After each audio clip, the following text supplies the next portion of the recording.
Hello guys, welcome to Fiction Quest.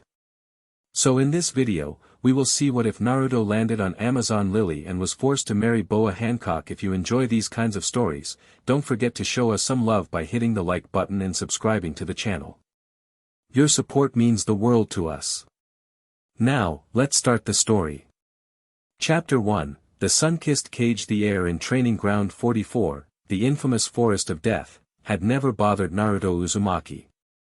Where others felt a lingering chill, a primal dread left over from countless brutal Chunin exams, he felt a strange sort of peace.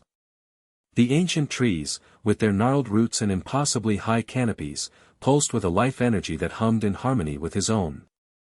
Nature had been his first true teacher, the wellspring of the sage power that now flowed through him as easily as breath. He stood in a wide, sun-dappled clearing, the earth beneath his sandals packed hard from decades of sparring. Across from him, Shikamaru Nara leaned against a tree, arms crossed, the picture of bored genius. "Are you sure about this, Naruto?" Shikamaru's voice was a low drawl, carrying easily in the quiet forest. "The last time you tried a minor modification on a sealing formula, half of the Hokage monument's beards needed to be recarved." Naruto grinned, the expression easy and confident.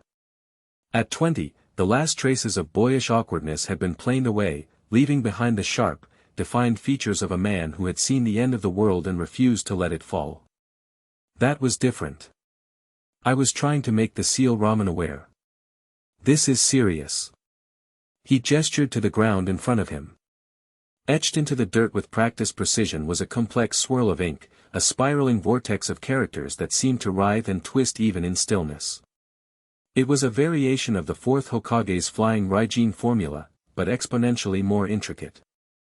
Minato Namikaze's seal was a key, this was an entire engine.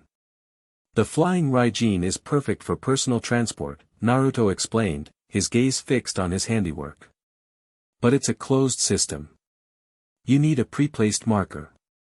What I'm trying to create is a long-range jump gate. A seal that can lock onto a friendly chakra signature from miles away and open a stable passage. Imagine it, Shikamaru. Reinforcements, supplies, medical aid, all delivered instantly to any battlefield, without needing a single scout to mark the destination first." Shikamaru pushed himself off the tree, ambling closer. He peered down at the seal, his sharp eyes tracing the complex kanji. "And you're the friendly chakra signature for this test run?" "Yep. I'll jump about 5 miles east, to the marker clone I left by the Naka River. Simple in and out." "What a drag," Shikamaru sighed, but there was a glint of genuine interest in his eyes. "If this works, it changes everything." Again. It was an unspoken truth between them. Since the end of the Fourth Great Ninja War, peace had been a fragile, delicate thing. Naruto, the world's undisputed strongest shinobi, had become its primary anchor. His very presence was a deterrent. But he couldn't be everywhere at once. This seal was his proposed solution. "All right, Kurama. You ready?" Naruto thought, his consciousness dipping into the vast, sunlit space within his soul where the nine-tailed fox now resided. A deep, rumbling growl echoed back, more like a contented sigh than a threat. "Just don't get us scattered across the 5 great nations again. It took me a week to pull all your atoms back together." Naruto smirked. "That was a prototype." "Humph. Every catastrophe you create begins as a prototype. Naruto ignored the jibe, taking his position in the center of the seal. He brought his hands together, fingers interlacing. A vibrant, sun-orange chakra began to bleed from his body, not the roaring inferno of his Kurama chakra mode, but something more refined, more potent. It was the golden glow of Six Paths Sage mode, a power that felt less like a weapon and more like a fundamental truth of the universe. The ink on the ground lit up, glowing with a soft, white light. The air began to hum, vibrating with contained power. Naruto focused his senses, reaching out with his sage-enhanced perception toward the distant river, searching for the tiny spark of his own chakra he'd left there. He found it, a faint but steady beacon. Locking on, he murmured, his eyes closed. Easy does it. He began to pour his energy into the formula, guiding it, shaping it. The seal pulsed, the light intensifying. The hum became a low thrum that vibrated in Shikamaru's bones, forcing him to take a few steps back. Everything was going perfectly. The spatial coordinates were aligning, the connection was stabilizing. And then, something went wrong. It wasn't a failure in the seal. It was an intrusion. From nowhere, a new energy signature slammed into his perception. It was alien, utterly foreign. It wasn't chakra. It felt arrogant. Demanding. A cold, black needle of pure will, jabbing into the delicate fabric of his jutsu. Naruto. What is that? Kurama's roar was sharp with alarm. Before Naruto could react, the foreign energy acted like a virus. It didn't fight his chakra, it twisted it, corrupted it. The precise, elegant math of the seal dissolved into screaming chaos. The white light of the formula turned a violent, sickly purple. The low thrum became a high-pitched shriek that tore at the air. Shut it down. Shikamaru yelled, his face a mask of alarm. I can't. Naruto grunted, his muscles straining. It's not my chakra anymore. The seal beneath him wasn't just a drawing on the ground now. It was a hole. A rip in the world. The ground cracked and splintered, chunks of earth and rock being sucked into the spiraling purple vortex. A hurricane-force wind erupted in the clearing, tearing leaves and branches from the trees. Naruto felt a horrifying pulling sensation, as if 1,000 hooks had been sunk into his very soul. His connection to the natural energy of the forest was severed. His link to the Naka River shattered. The world dissolved into a smear of green and brown. It's pulling us through. Brace yourself. Kurama bellowed. Naruto's feet left the ground. He was yanked forward, his body stretched taut like a bowstring. He caught one last glimpse of Shikamaru's horrified face, his hand outstretched, before the world vanished completely. He was in a tunnel of screaming, kaleidoscopic light.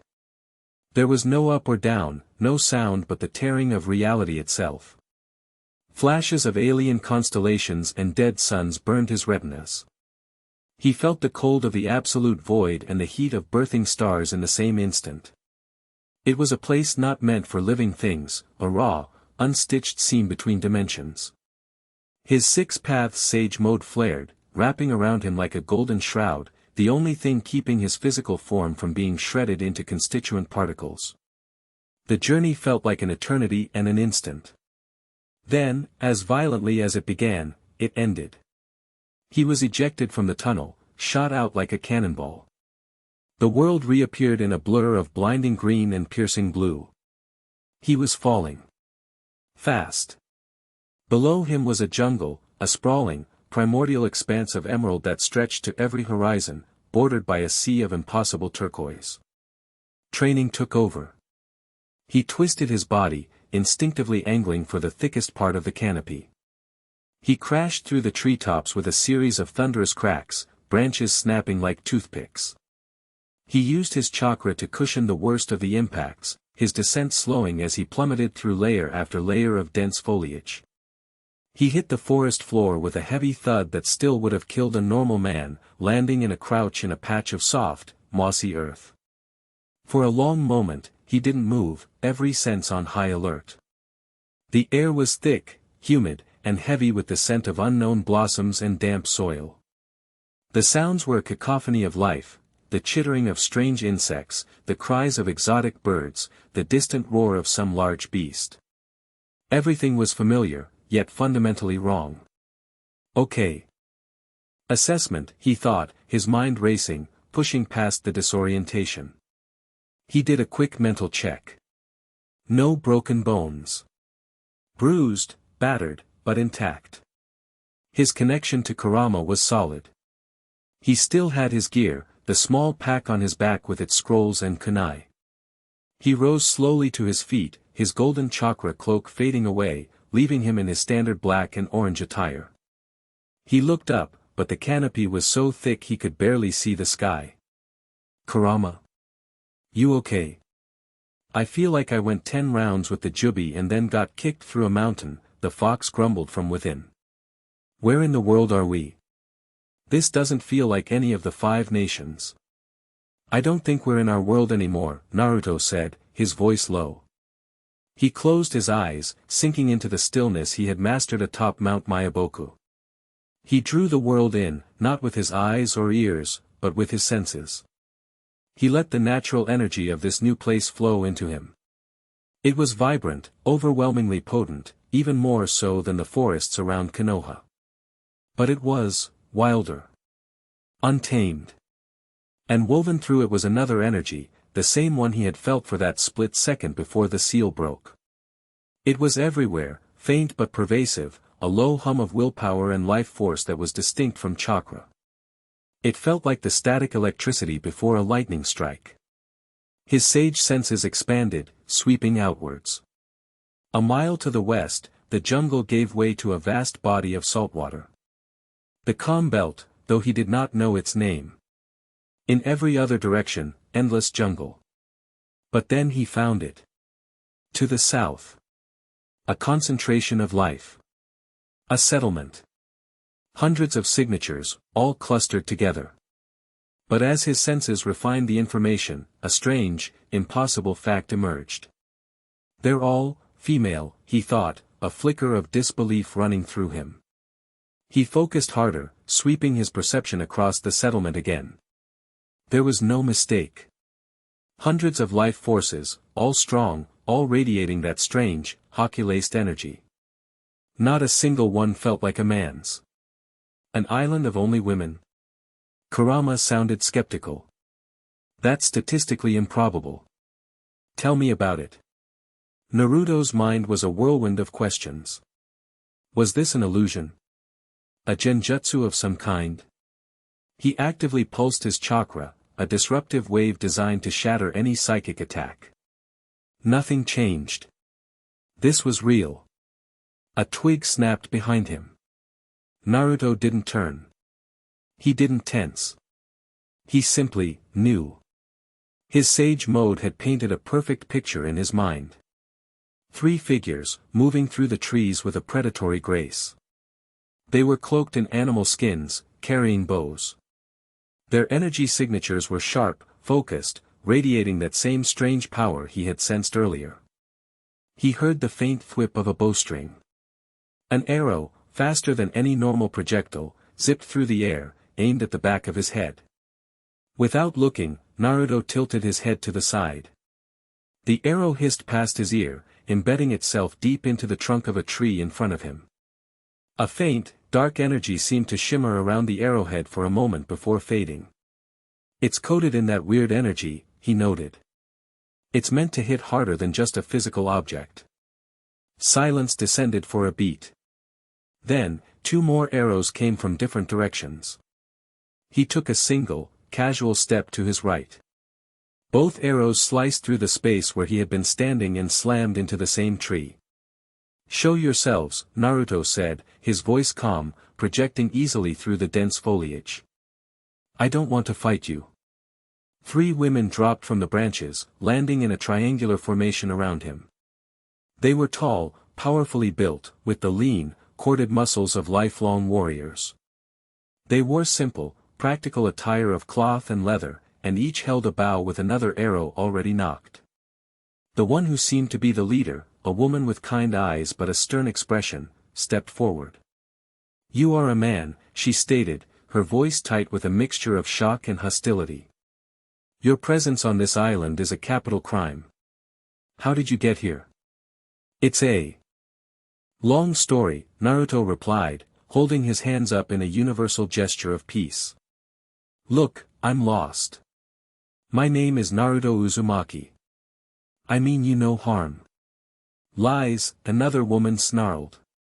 Men are forbidden. Your very existence here is harm. The leader, Marguerite, held up a hand to silence her companion.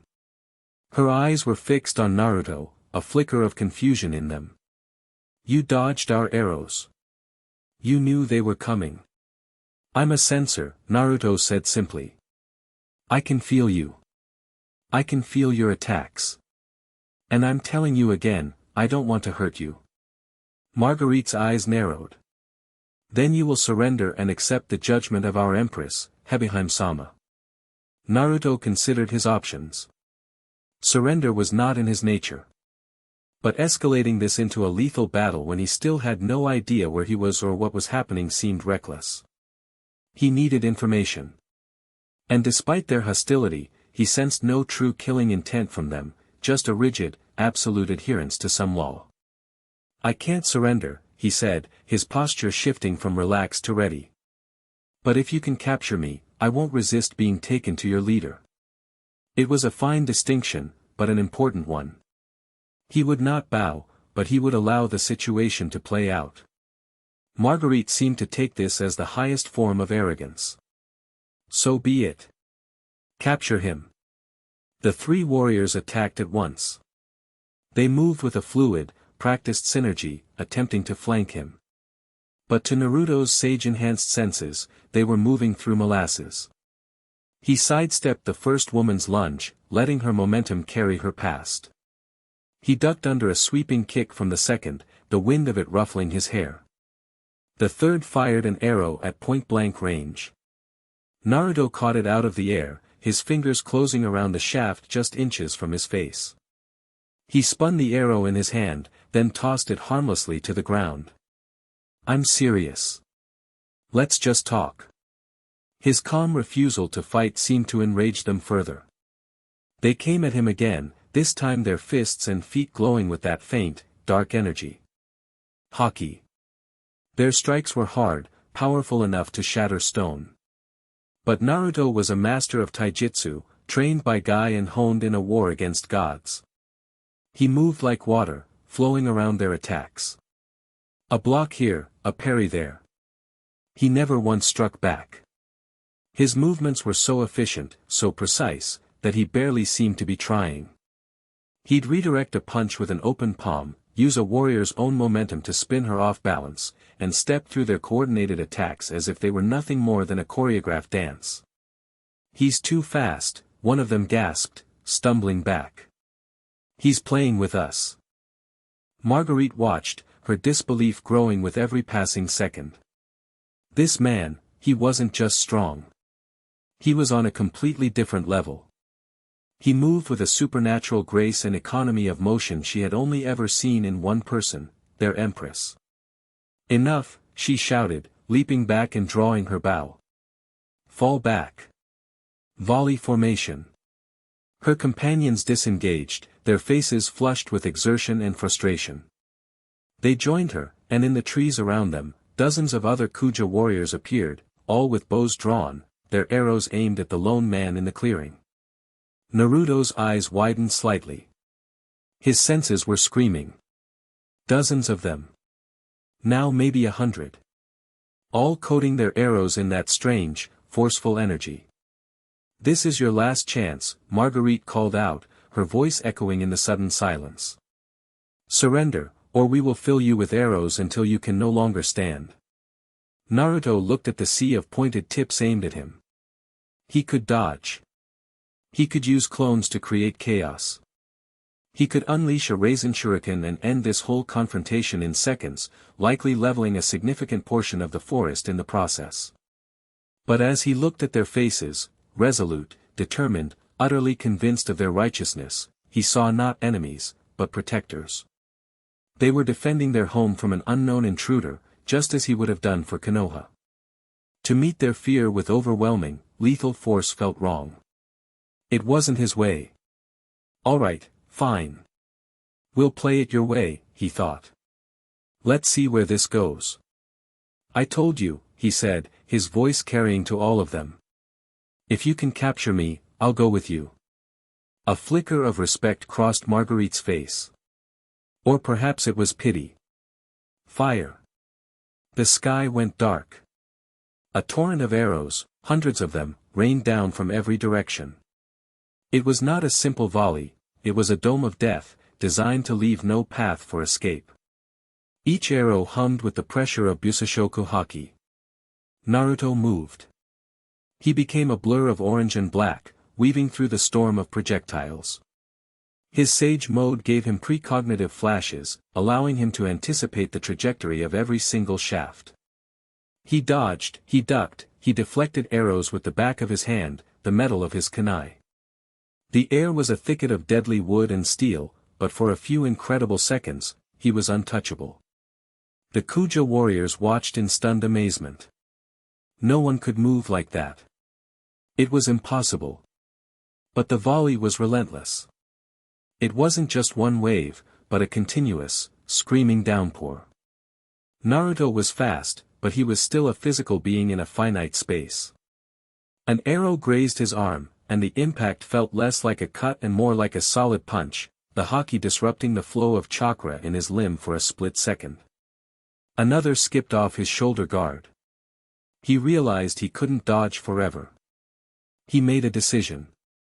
He slammed his palm on the ground. Shadow Clone Jutsu.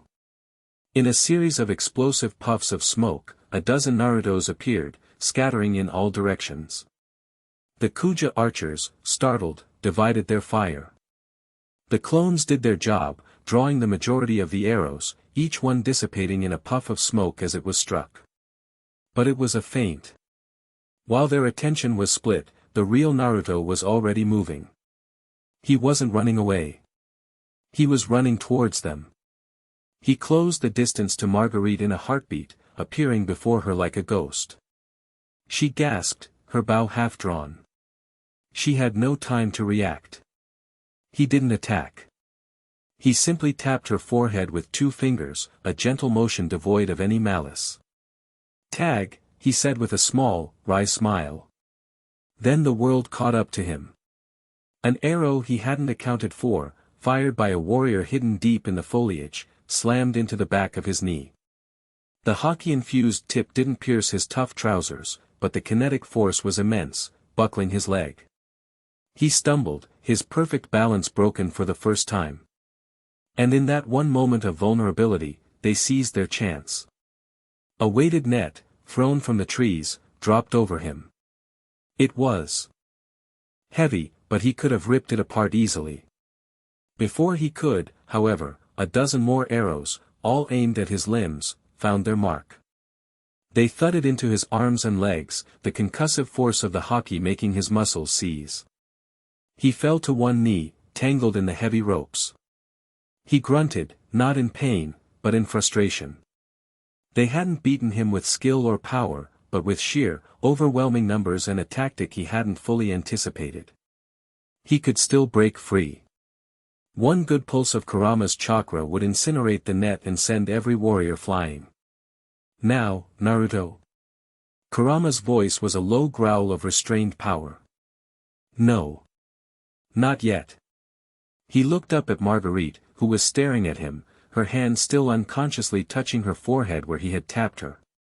He had been close enough to kill her 10 times over, and he had chosen to play a child's game. He relaxed his muscles, letting the tension go. He stopped fighting the net. He had made his point. He had shown them the gulf in their abilities. Now, he would follow through on his word. Seeing him cease his struggles, the Kuja warriors cautiously approached.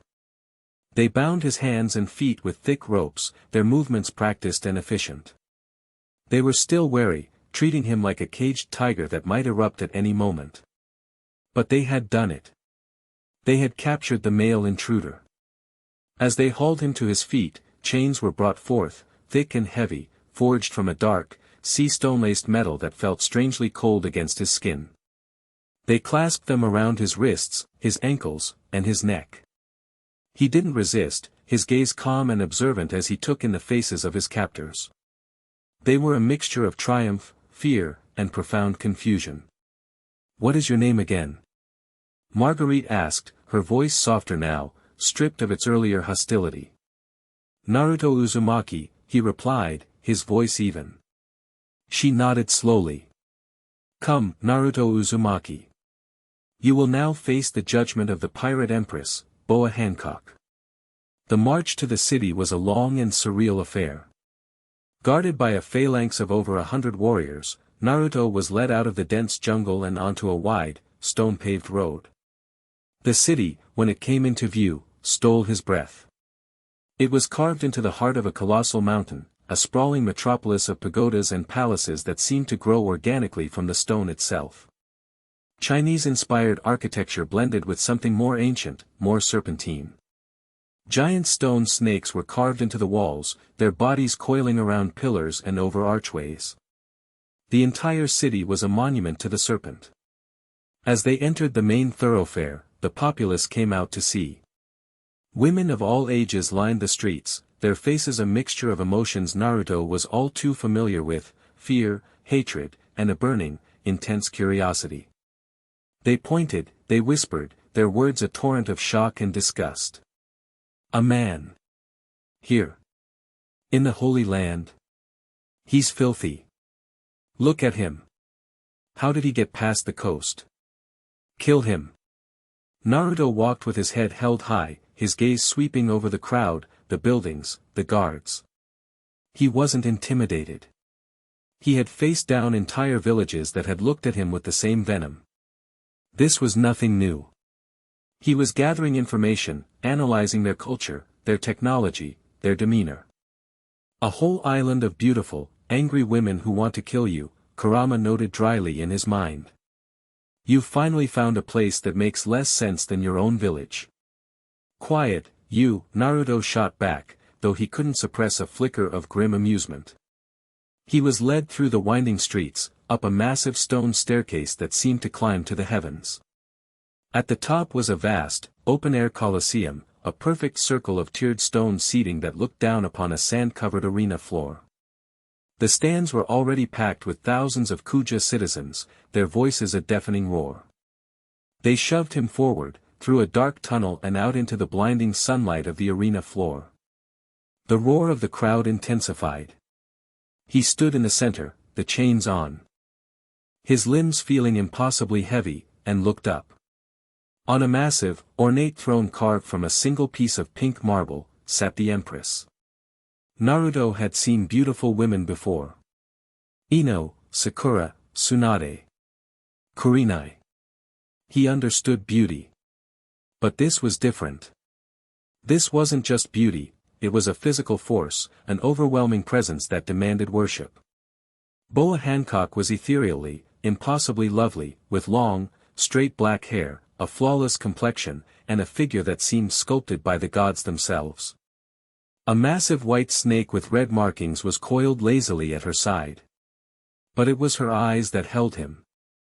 They were cold, imperious, and utterly devoid of any warmth or compassion. She looked down at him not as a person, but as a piece of filth that had somehow contaminated her perfect world. The arrogant, demanding energy he had sensed, the energy that had torn him from his home, radiated from her in waves, a palpable aura of absolute authority. She leaned forward slightly, her voice amplified by the arena's acoustics, carrying to every corner. It was a voice as beautiful as she was, yet it dripped with icy contempt. You have committed the gravest of sins. You have trespassed upon this sacred land of women, Amazon Lily. Here, your very nature is a crime punishable by only one sentence. She stood, a vision of terrible, majestic beauty, and pointed a single, elegant finger down at him. The crowd fell into a hushed, reverent silence, waiting for the inevitable verdict. For the crime of being a man, Boa Hancock declared, her voice ringing with finality, I sentence you to death. Naruto met her gaze, his own blue eyes clear and unwavering. The chains felt cold on his skin, the sun hot on his back. He was a world away from home, a prisoner on an island of warrior women, condemned to die by their queen. And in that moment, facing down a death sentence in a world not his own, Naruto Uzumaki felt the first, faint stirrings of a smile. This was, without a doubt, the biggest drag of his entire life. Chapter 2, The Serpent and the Fox. The silence in the Colosseum was a physical weight. It pressed down from the thousands of stunned onlookers, from the searing blue sky, from the imperious figure on the marble throne. Death. The word hung in the humid air, simple and absolute. For the crime of being a man. Naruto didn't flinch. He didn't protest. He simply stood in the center of the arena, the heavy chains a cold weight on his limbs, and met the Empress's gaze. His mind, honed by a lifetime of impossible situations, was a whirlwind of calm, cold calculation. Okay. So she's the leader. Boa Hancock. He catalogued the name. That arrogant energy, it's coming from her. It's not just an attitude, it's a tangible force. Some kind of innate ability, maybe. Like Kimimara's bone-deep certainty in his own purpose, but magnified 1,000 times. She's certainly full of herself, Kurama's voice rumbled through his mind, a low growl of pure cynicism. Reminds me of the early Uchiha. All posture and pronouncements. Are you going to let her just kill you? Of course not, Naruto thought back, a sliver of annoyance in the mental link. But this isn't a battlefield. It's a stage. She's not just trying to kill me, she's performing for them. Everything she does is to reinforce her own power. If I just break out and start smashing things, I prove her right. I become the mindless beast they already think I am. So you'll play the part of the condemned prisoner? That's not like you. I'm not playing a part. I'm changing the script. Out loud, Naruto's voice was clear and steady, devoid of the fear or desperation the crowd expected. Death, huh? You could just do it from up there, if you're as strong as you look. Or are you going to make this a show? A collective gasp rippled through the stands. It was a sound of profound sacrilege. No one spoke to the Empress that way. No one questioned her. Boa Hancock's flawless face, for the briefest of instants, lost its mask of cold indifference. A flicker of genuine surprise, quickly smothered by a wave of incandescent fury, crossed her features. She had expected begging, pleading, or perhaps defiant screaming. She had not expected calm, analytical insolence. She laughed. The sound was not one of humor, but of sharp, brittle ice cracking. A show. You are an insect, a piece of filth. You are not worthy of a show. However, she purred, her voice dripping with condescending magnanimity as she leaned back on her throne, the laws of Amazon Lily are as compassionate as they are absolute. We will grant you a warrior's chance. A chance to fight for your worthless life. She gestured grandly to a massive, iron-barred gate at the far end of the arena. Two powerfully built Kuja warriors strained against a heavy winch, and with a deafening groan of tortured metal, the gate began to rise. A wave of foul, fetid air washed into the arena, a stench of blood and rotted meat. A deep, guttural growl echoed from the darkness within, a sound that vibrated in Naruto's bones. This is Bakura, Hancock announced, her voice resonating with theatrical flair. The crowd murmured, a mixture of fear and bloodthirsty excitement. A creature of nightmare from the darkest jungles of Rusakena, a beast that even the Sea Kings fear. He is my beloved pet. From the shadows, a monstrous shape began to emerge. It was a panther, but one born from a fever dream. It was easily the size of a war horse, its body a mass of corded, unnatural muscle covered in sleek black fur. Its eyes were burning red coals, devoid of intelligence, filled only with bottomless malice. Saliva thick as tar dripped from its jaws, which were filled with teeth like obsidian daggers. Your choice is simple, man, Hancock declared, a cruel smile playing on her perfect lips. You may face Bakura in combat. If you can defeat him, you will have proven yourself worthy of being executed by my hand personally. Or, you can refuse, and my dear sisters, Sandersonia and Marigold, will be happy to end your pathetic existence right now. She gestured to her side. Two other women, her sisters, stepped forward. The larger of the two, Marigold, had a wide, formidable stance and an air of brute strength. The taller, Serpentine Sandersonia, hissed softly, her tongue flicking out like a snake's. Both radiated a powerful, predatory aura. It was a perfect trap. A choice that was not a choice at all. Fight a monster and die. Don't fight a monster and die. The outcome was the same. The only variable was the entertainment value for the crowd. Naruto looked from the snarling beast to the two sisters, then back to the Empress on her throne. He saw the whole picture with stark clarity. This was a ritual. A demonstration of power designed to unify her people and reinforce her divine right to rule. He was just a prop. And Naruto Uzumaki was nobody's prop. He took a deep breath, letting it out slowly. He turned his body, not towards Bakura, but to face the throne directly. He ignored the beast that was now padding into the arena, its low growl a constant threat. He ignored the sisters preparing to attack. He focused all of his attention on the Empress. "No," he said. The single word cut through the arena's atmosphere like a knife. It wasn't shouted. It was spoken with a quiet, unshakable finality. Hancock blinked. "What did you say?" "I said no," Naruto repeated, his voice a little louder this time. He raised his chained hand slightly. "I won't play your game. You want me dead? Fine. Do it. But I'm not here for your entertainment. I won't fight your pet, I won't fight your sisters, and I won't give your people a show. My life and my death are my own. They are not a spectacle for your amusement." The silence that followed was deeper, more profound than before. It was a silence of pure, unadulterated shock.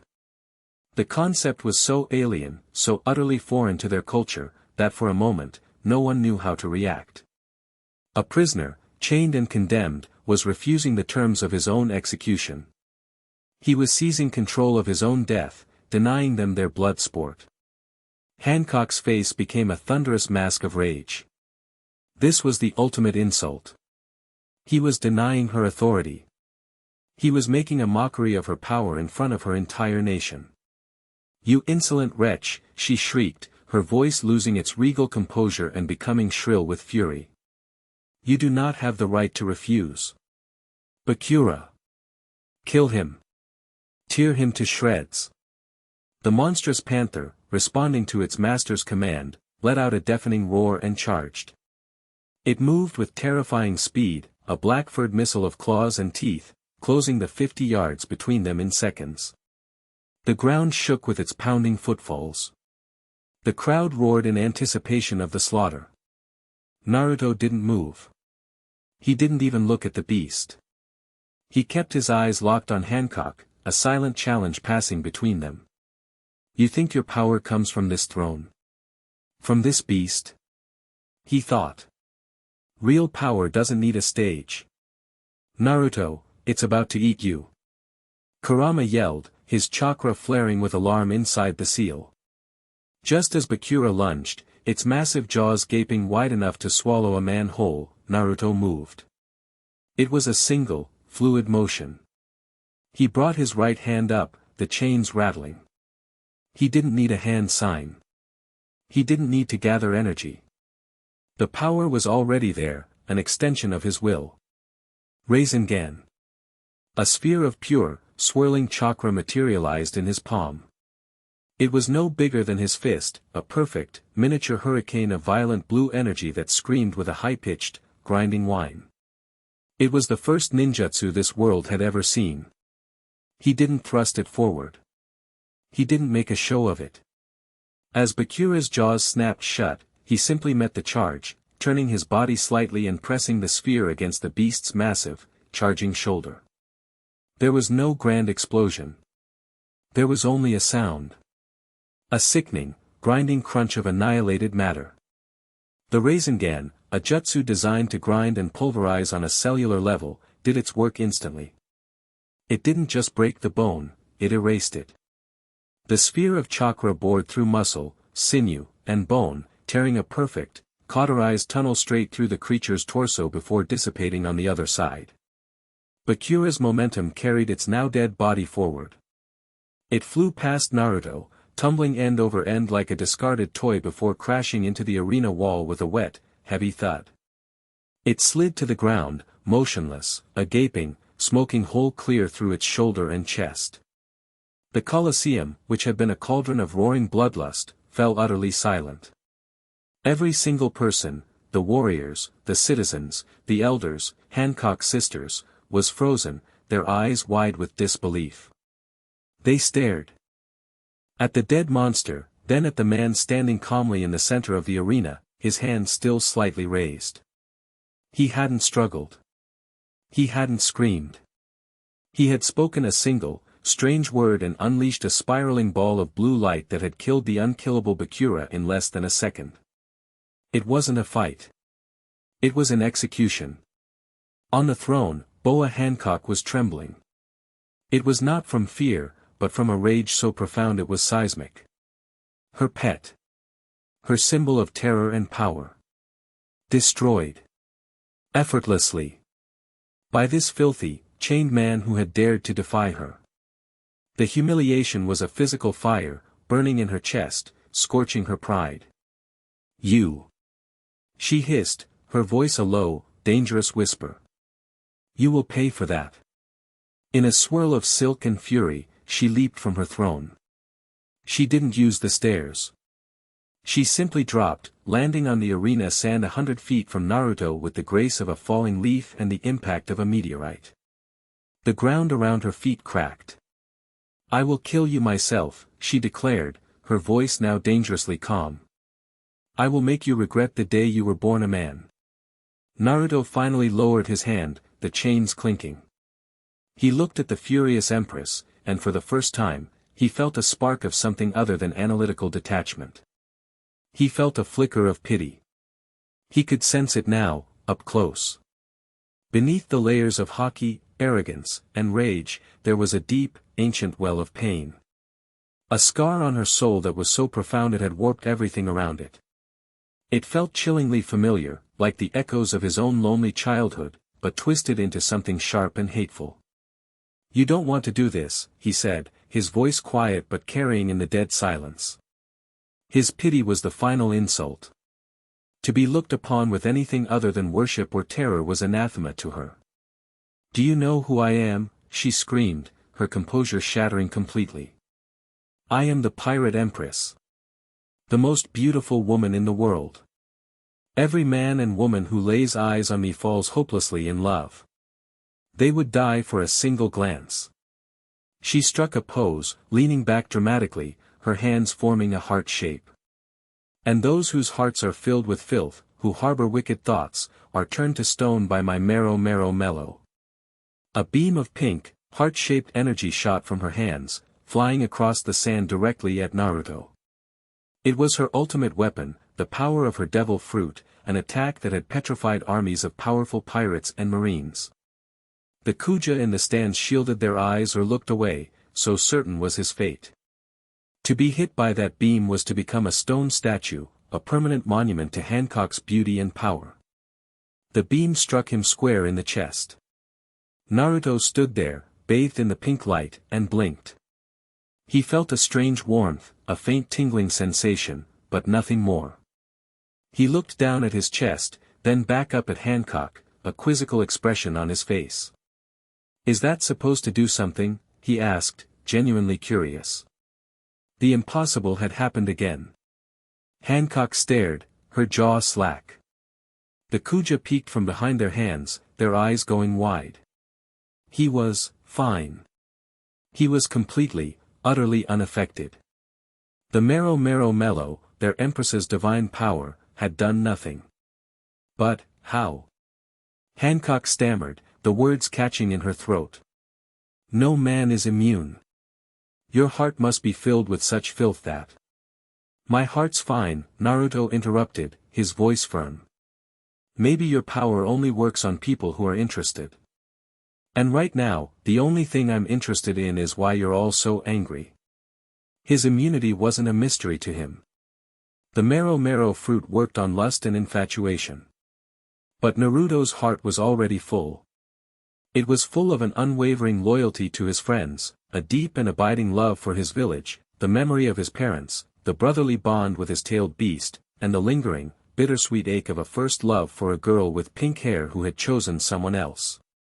There was simply no room in his heart for the shallow infatuation Hancock's power preyed upon.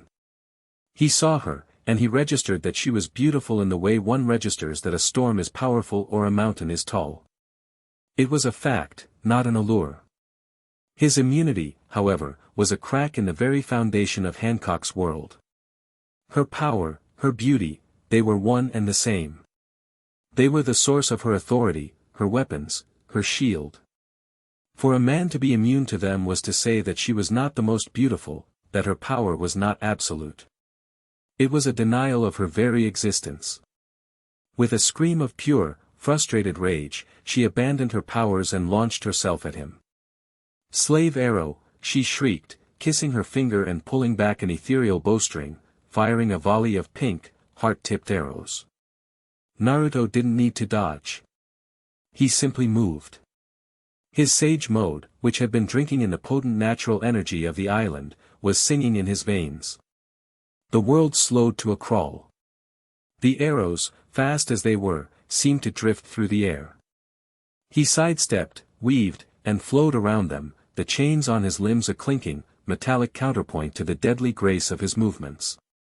"Is this how you treat all your guests?" he asked, his voice calm as he easily avoided another flurry of attacks. Infuriated, Hancock closed the distance, her leg sweeping up in a devastatingly fast axe kick.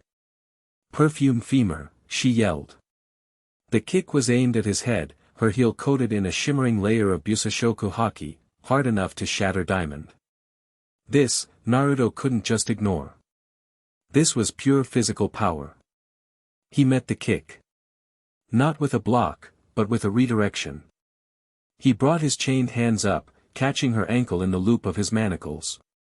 He didn't try to stop the force, he flowed with it, using her own momentum to spin her around and send her stumbling away. She recovered instantly, her eyes blazing. "You fight like a cornered animal." "No," Naruto said, settling into a low, ready stance, the one Jiraiya had taught him, the foundation of the frog kata. "You fight like you've never had to.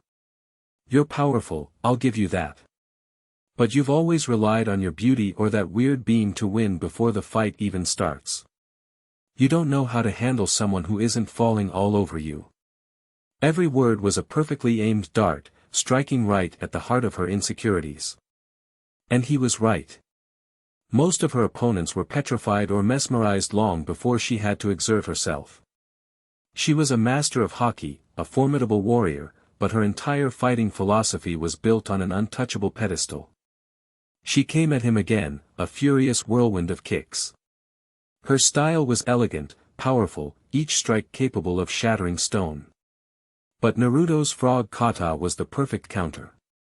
It was a martial art based on using natural energy to extend one's reach and perception. He didn't even need to touch her. The aura of sage chakra around him acted as an extension of his own body. He parried a kick aimed at his ribs with a wave of his hand, the invisible force of his sage art deflecting her leg just enough. He ducked under a roundhouse, the air crackling where his head had been. He moved with an effortless, unpredictable rhythm, like a leaf on the wind. He was always just out of reach, his movements economical and precise. He never struck back.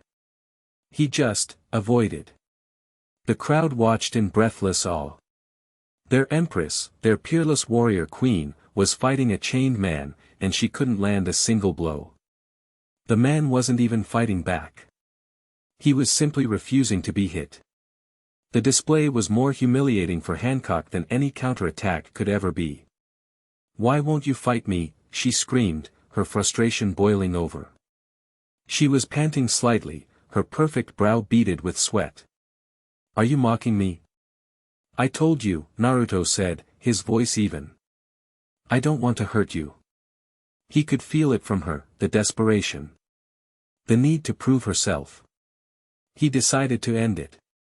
Not with a punch, but with a statement. He made a single-hand sign. Shadow Clone Jutsu. In a puff of smoke, a perfect copy of himself appeared beside him. The clone, unburdened by the need to talk, became a blur. It shot past Hancock, appearing behind her. Before she could react, it grabbed the long chain that connected Naruto's wrist manacles and pulled it taut, wrapping it around her ankles. At the same time, the real Naruto dropped to one knee, pulling his end of the chain. Tripped and pulled from two directions, Hancock lost her balance completely. She cried out in surprise as she fell backward, landing ignominiously on the sand. Before she could even process what had happened, Naruto was there. He had moved with impossible speed, the clone dissipating as he closed the distance. He now knelt over her, his hands braced on either side of her head, pinning her. The chains dangled between them. He wasn't touching her, but she was utterly trapped. He had her. Defeated. Humiliated. Without landing a single blow. His blue eyes weren't filled with triumph or malice. They were filled with that same, infuriating pity. "It's over," he said softly. The arena was so quiet, one could have heard a pin drop. The Empress of Amazon Lily, pinned to the ground by the man she had sentenced to death. And then, a new feeling bloomed in Hancock's chest, something even more terrifying than rage or humiliation. As she stared up into the face of the man who had defeated her so completely, the man who was immune to her charms, the man who showed her mercy instead of violence, she felt a strange, terrifying flutter. A thump in her chest that had nothing to do with the fight. It was in this moment of absolute, deafening silence that a new voice cut through the air. Enough. The voice was old, cracked with age, but it carried an authority that even Hancock's fury could not match. All eyes turned toward a small, incredibly short old woman perched atop the Colosseum wall, leaning on a serpentine staff. It was Elder Nyan, the former Empress of Amazon Lily, the wisest and most respected figure on the island. She slowly made her way down the stadium steps, her staff thumping on the stone with each step. The Kuja warriors parted for her with deep, reverent bows. She stopped at the edge of the arena, her ancient, wrinkled face unreadable. "Release her, boy," she commanded. Naruto looked at her, then back down at Hancock. Her face was a mask of conflicting emotions, rage, shame, and a bewildering new confusion. He pushed himself up and stepped back, giving her space. Hancock scrambled to her feet, brushing the sand from her clothes, her cheeks flushed a furious red. She wouldn't look at him. She wouldn't look at anyone. "Elder Nyan," she hissed. "This does not concern you. I am going to kill this man." "No, you are not," Nyan said, her voice firm. She walked onto the sand, her small frame casting a long shadow in the afternoon sun. She stopped before them, looking from the seething Empress to the calm, chained man. "Hebeheim," Nyan said, using Hancock's formal title. "Today, our laws have been broken. A man has set foot on our shores. But today, we have also witnessed the impossible. You saw it. We all saw it." She turned her gaze to Naruto. "A man who arrives from nowhere, as if dropped from the sky. A man who kills Bakura with a touch. A man who is utterly immune to your Mero powers.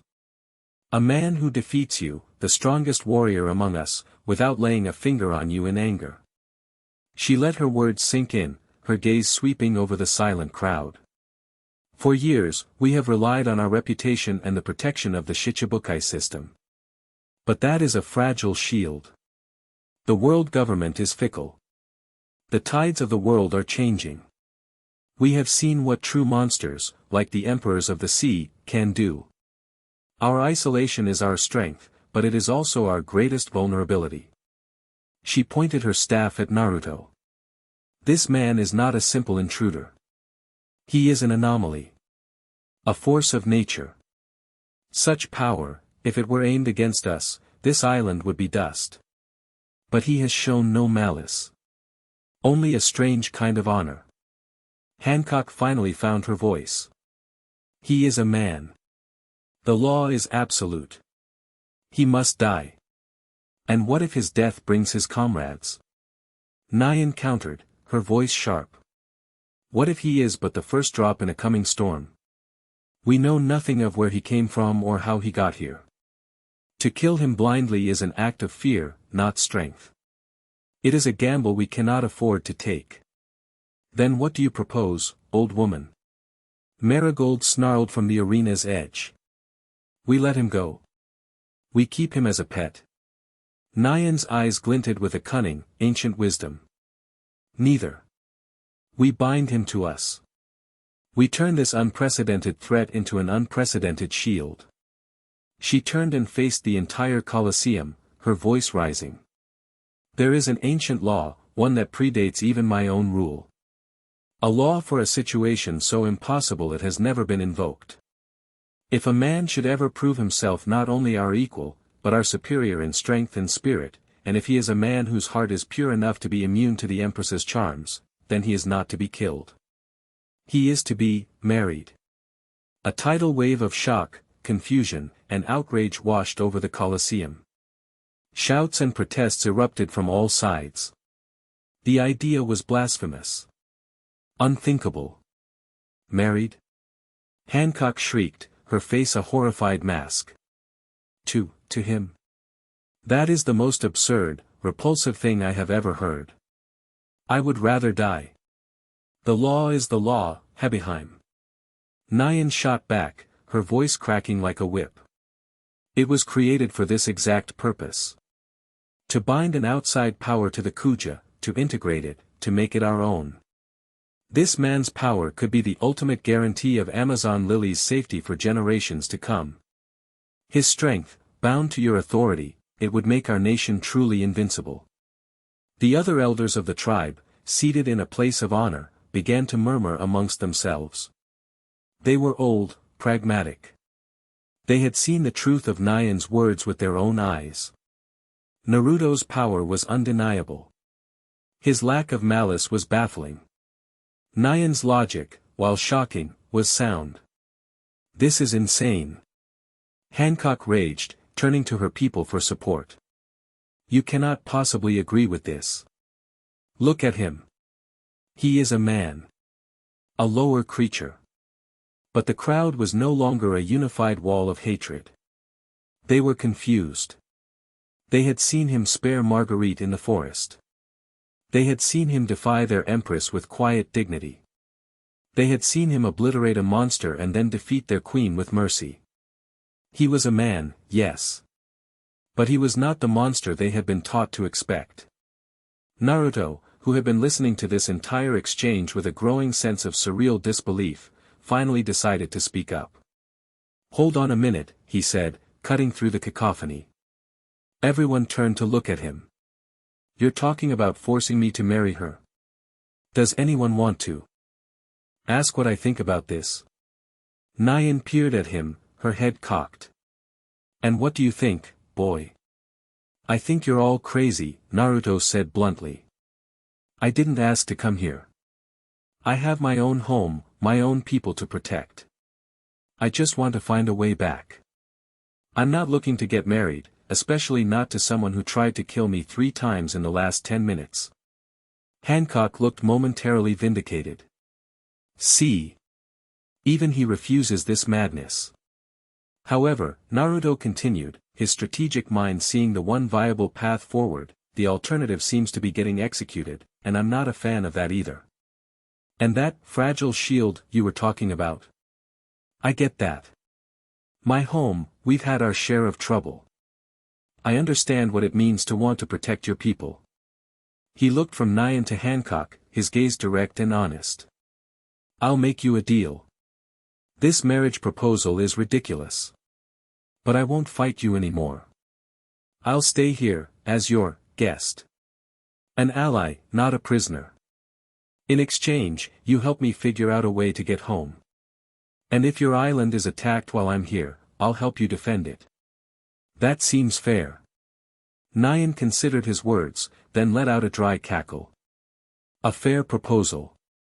But our laws do not bend for fairness, boy. They are stone. The precedent has been met. The law has been invoked. An engagement is the only path forward. It is a political contract, nothing more. A way to legitimize your presence here and bind you to our cause. It can be a cage or it can be an alliance. The choice of how you see it will be yours. She turned to the Empress. And yours, Hebeheim. You are cornered by logic and law. Your people have seen his power. They have seen his mercy. To kill him now would be an act of petulant pride, and it would sow division among our tribe. Accept the engagement. Use him as the weapon he is. That is the path of a true ruler. Hancock stood trembling, trapped. She looked at Nyan's implacable face. She looked at the uncertain faces of her people. And she looked at Naruto. The man who had humiliated her, defeated her, and was now being forced upon her as a political necessity. The hatred she felt was so immense it almost choked her. But beneath it, that tiny, terrifying flutter in her chest returned. She grit her teeth so hard her jaw ached. Her voice, when it came out, was a low, venomous whisper, laced with the promise of future retribution. Fine. The word echoed in the silent arena, sealing all their fates. I will accept this engagement. But know this, man. You may be alive, but you will be my prisoner. A prisoner in a gilded cage. Every day you are on this island, you will wish I had killed you here today. Naruto met her venomous glare with a calm, steady gaze. He was trapped, a world away from home, engaged to a hateful empress on an island of warrior women. It was an impossible, ridiculous situation. But he was alive. And as long as he was alive, he could find a way. All right then, he said, a small, wry smile touching his lips. Nice to meet you too, fiancé.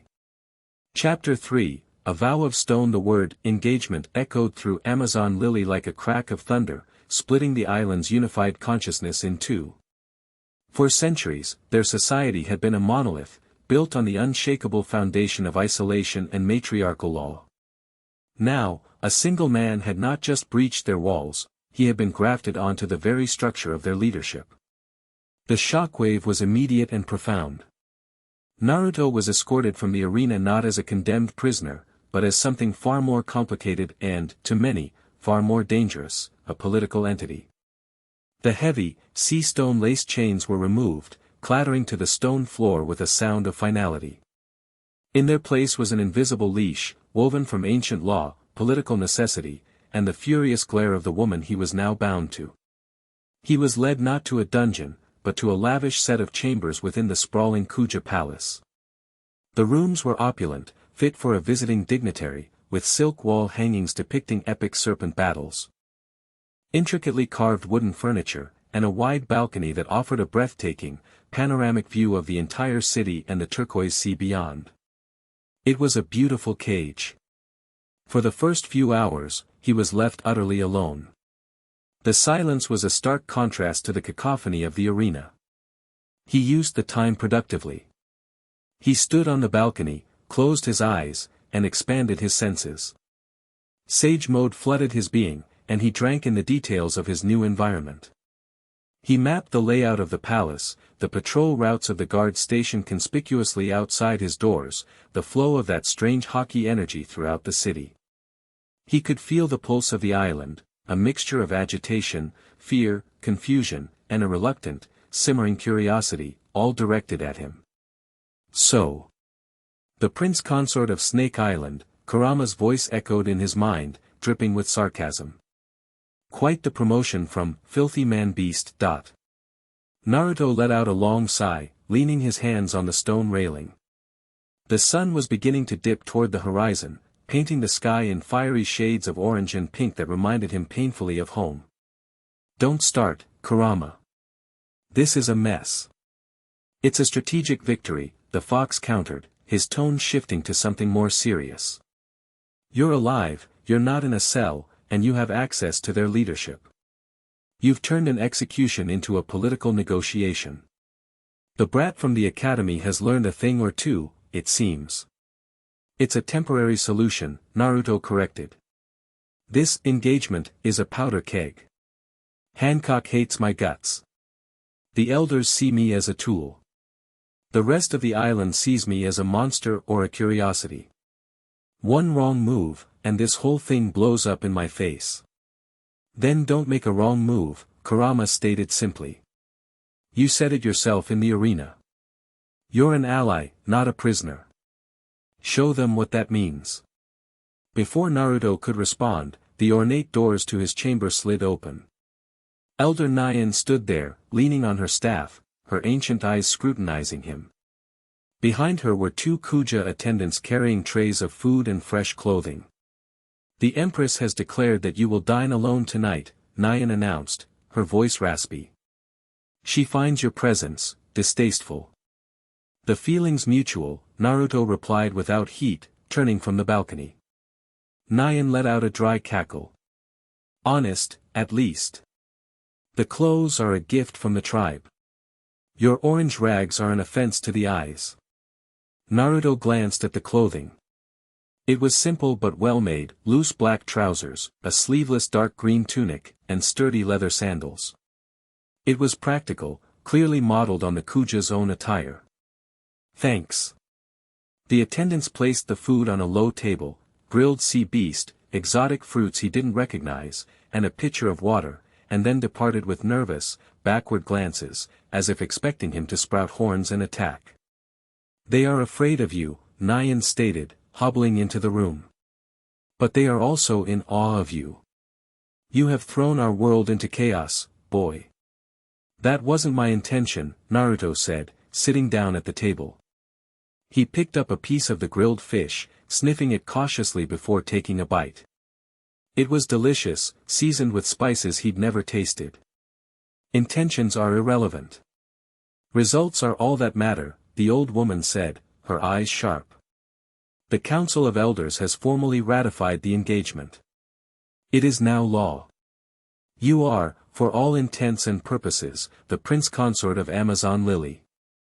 Though a consort to an empress who would sooner see you petrified and used as a coat rack. So what happens now? Naruto asked, getting straight to the point. What are the terms of this engagement? The terms are simple, Nyan explained. You will remain on this island. You will be afforded the respect due to your station, so long as you do not violate our laws or customs. You will have freedom of movement within the city, but you will not leave it without an escort. And should this island face an external threat, you will lend your strength to its defense. In return, you will be fed, housed, and not summarily executed. And my request to find a way home? Nyan sighed, a rare sign of weariness. Our knowledge of the world beyond this calm belt is limited. Our knowledge of worlds beyond the sky is non-existent. We have no scholars of whatever arcane art brought you here. But I have given my word. Our libraries are open to you. If there is an answer to be found on this island, you are free to search for it. It was more than he had expected. Fair enough. There is another matter, Nyan continued, her tone growing more serious. Your abilities. That spiraling ball of light. The copies of yourself. What is this power? Naruto paused, considering how to explain ninjutsu to a world that had never seen it. It's called chakra. It's the energy that flows through every living thing in my world. We can mold it, shape it, and use it to perform techniques, we call them jutsu. Nyan's eyes widened slightly. Life energy. You can weaponize life energy itself. She tapped her chest. Our warriors use haki. It is the power of their will, their spirit. They can use it to armor themselves, to sense others. But they cannot create fire from nothing or multiply their bodies.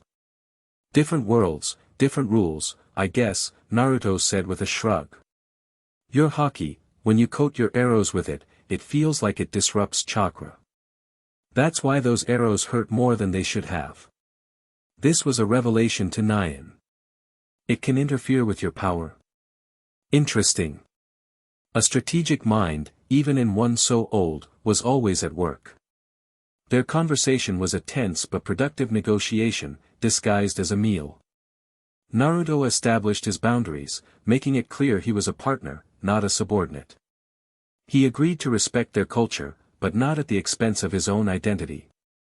He would not hide or pretend to be something he wasn't. Nyan, in turn, acted as the pragmatic intermediary, setting the ground rules for this unprecedented political situation. Hancock will not make this easy for you, she warned as she prepared to leave. Her pride has been wounded more deeply than you can imagine. To her, you are not a savior. You are a living monument to her own humiliation. She will test you. She will provoke you. Do not rise to the bait. The stability of this island now rests on your shoulders as much as hers. Don't worry, Naruto said, his expression serious. I'm used to dealing with stubborn, angry people. After Nyan left, Naruto finished his meal and changed into the new clothes. They were comfortable, allowing for a full range of motion. He looked less like an outsider, more like, well, a very tall, very blonde, male version of a Kuja citizen.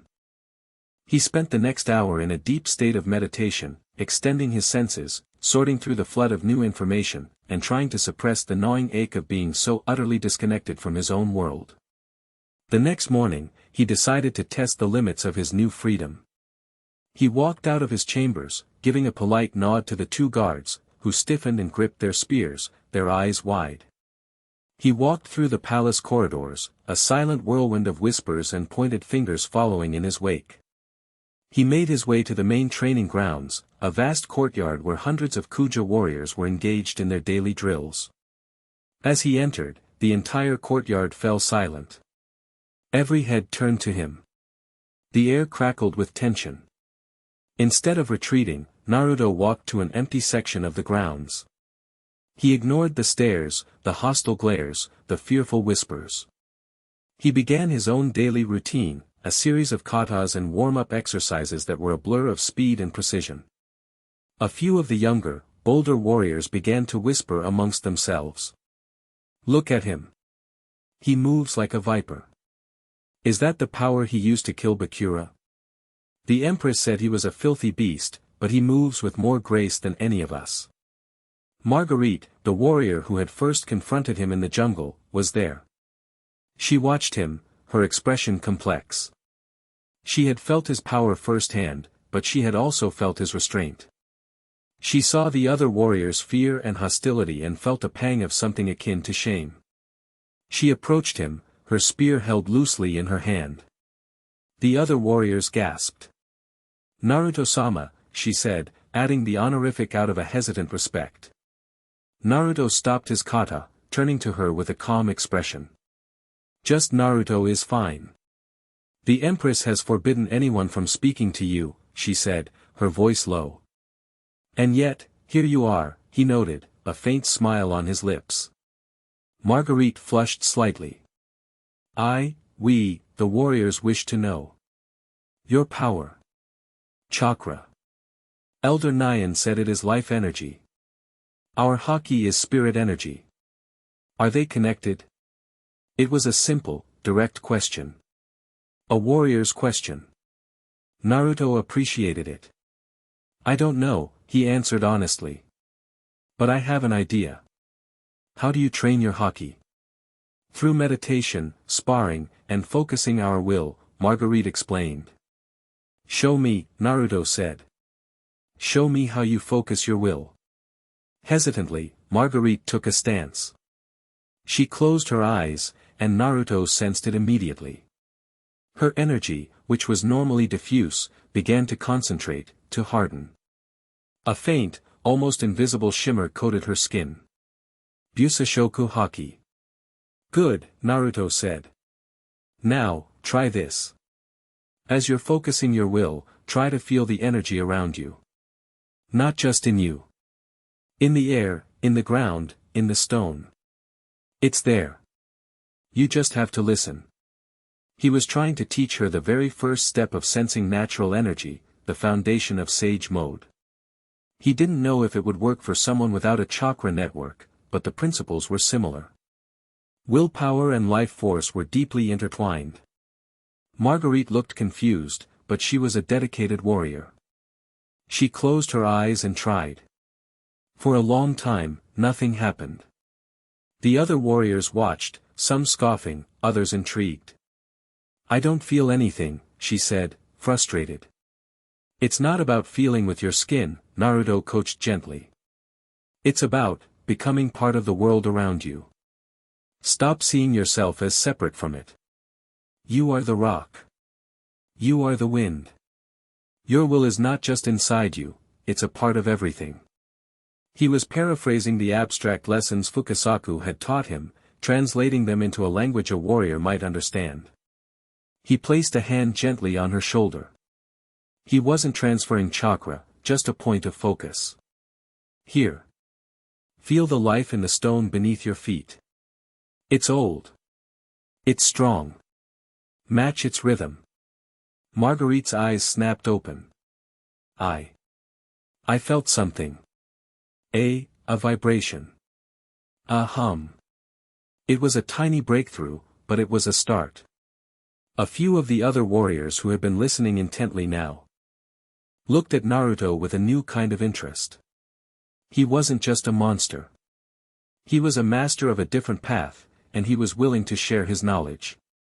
In a single morning, he had gone from a terrifying intruder to a potential, if unorthodox, teacher. This, of course, did not go unnoticed. "What is the meaning of this?" The voice was like a whip crack, cutting through the courtyard. Boa Hancock stood at the entrance to the training grounds, her sisters flanking her.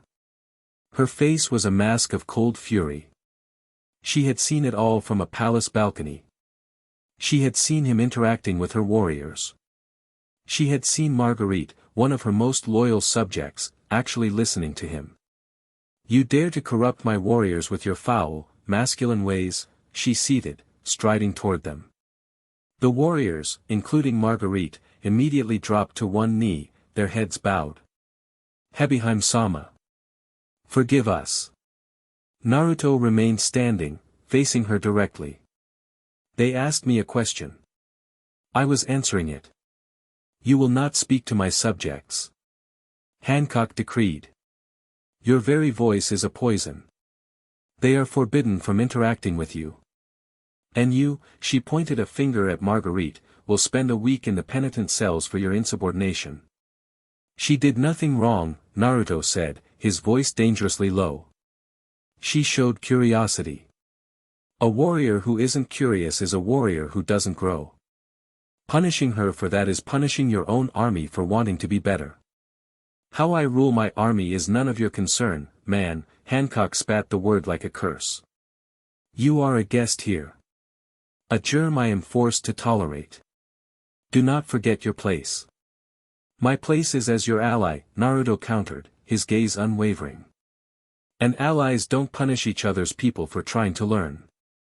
If you lock her up, you're not just punishing her. You're showing everyone that you're more afraid of new ideas than you are of any external threat."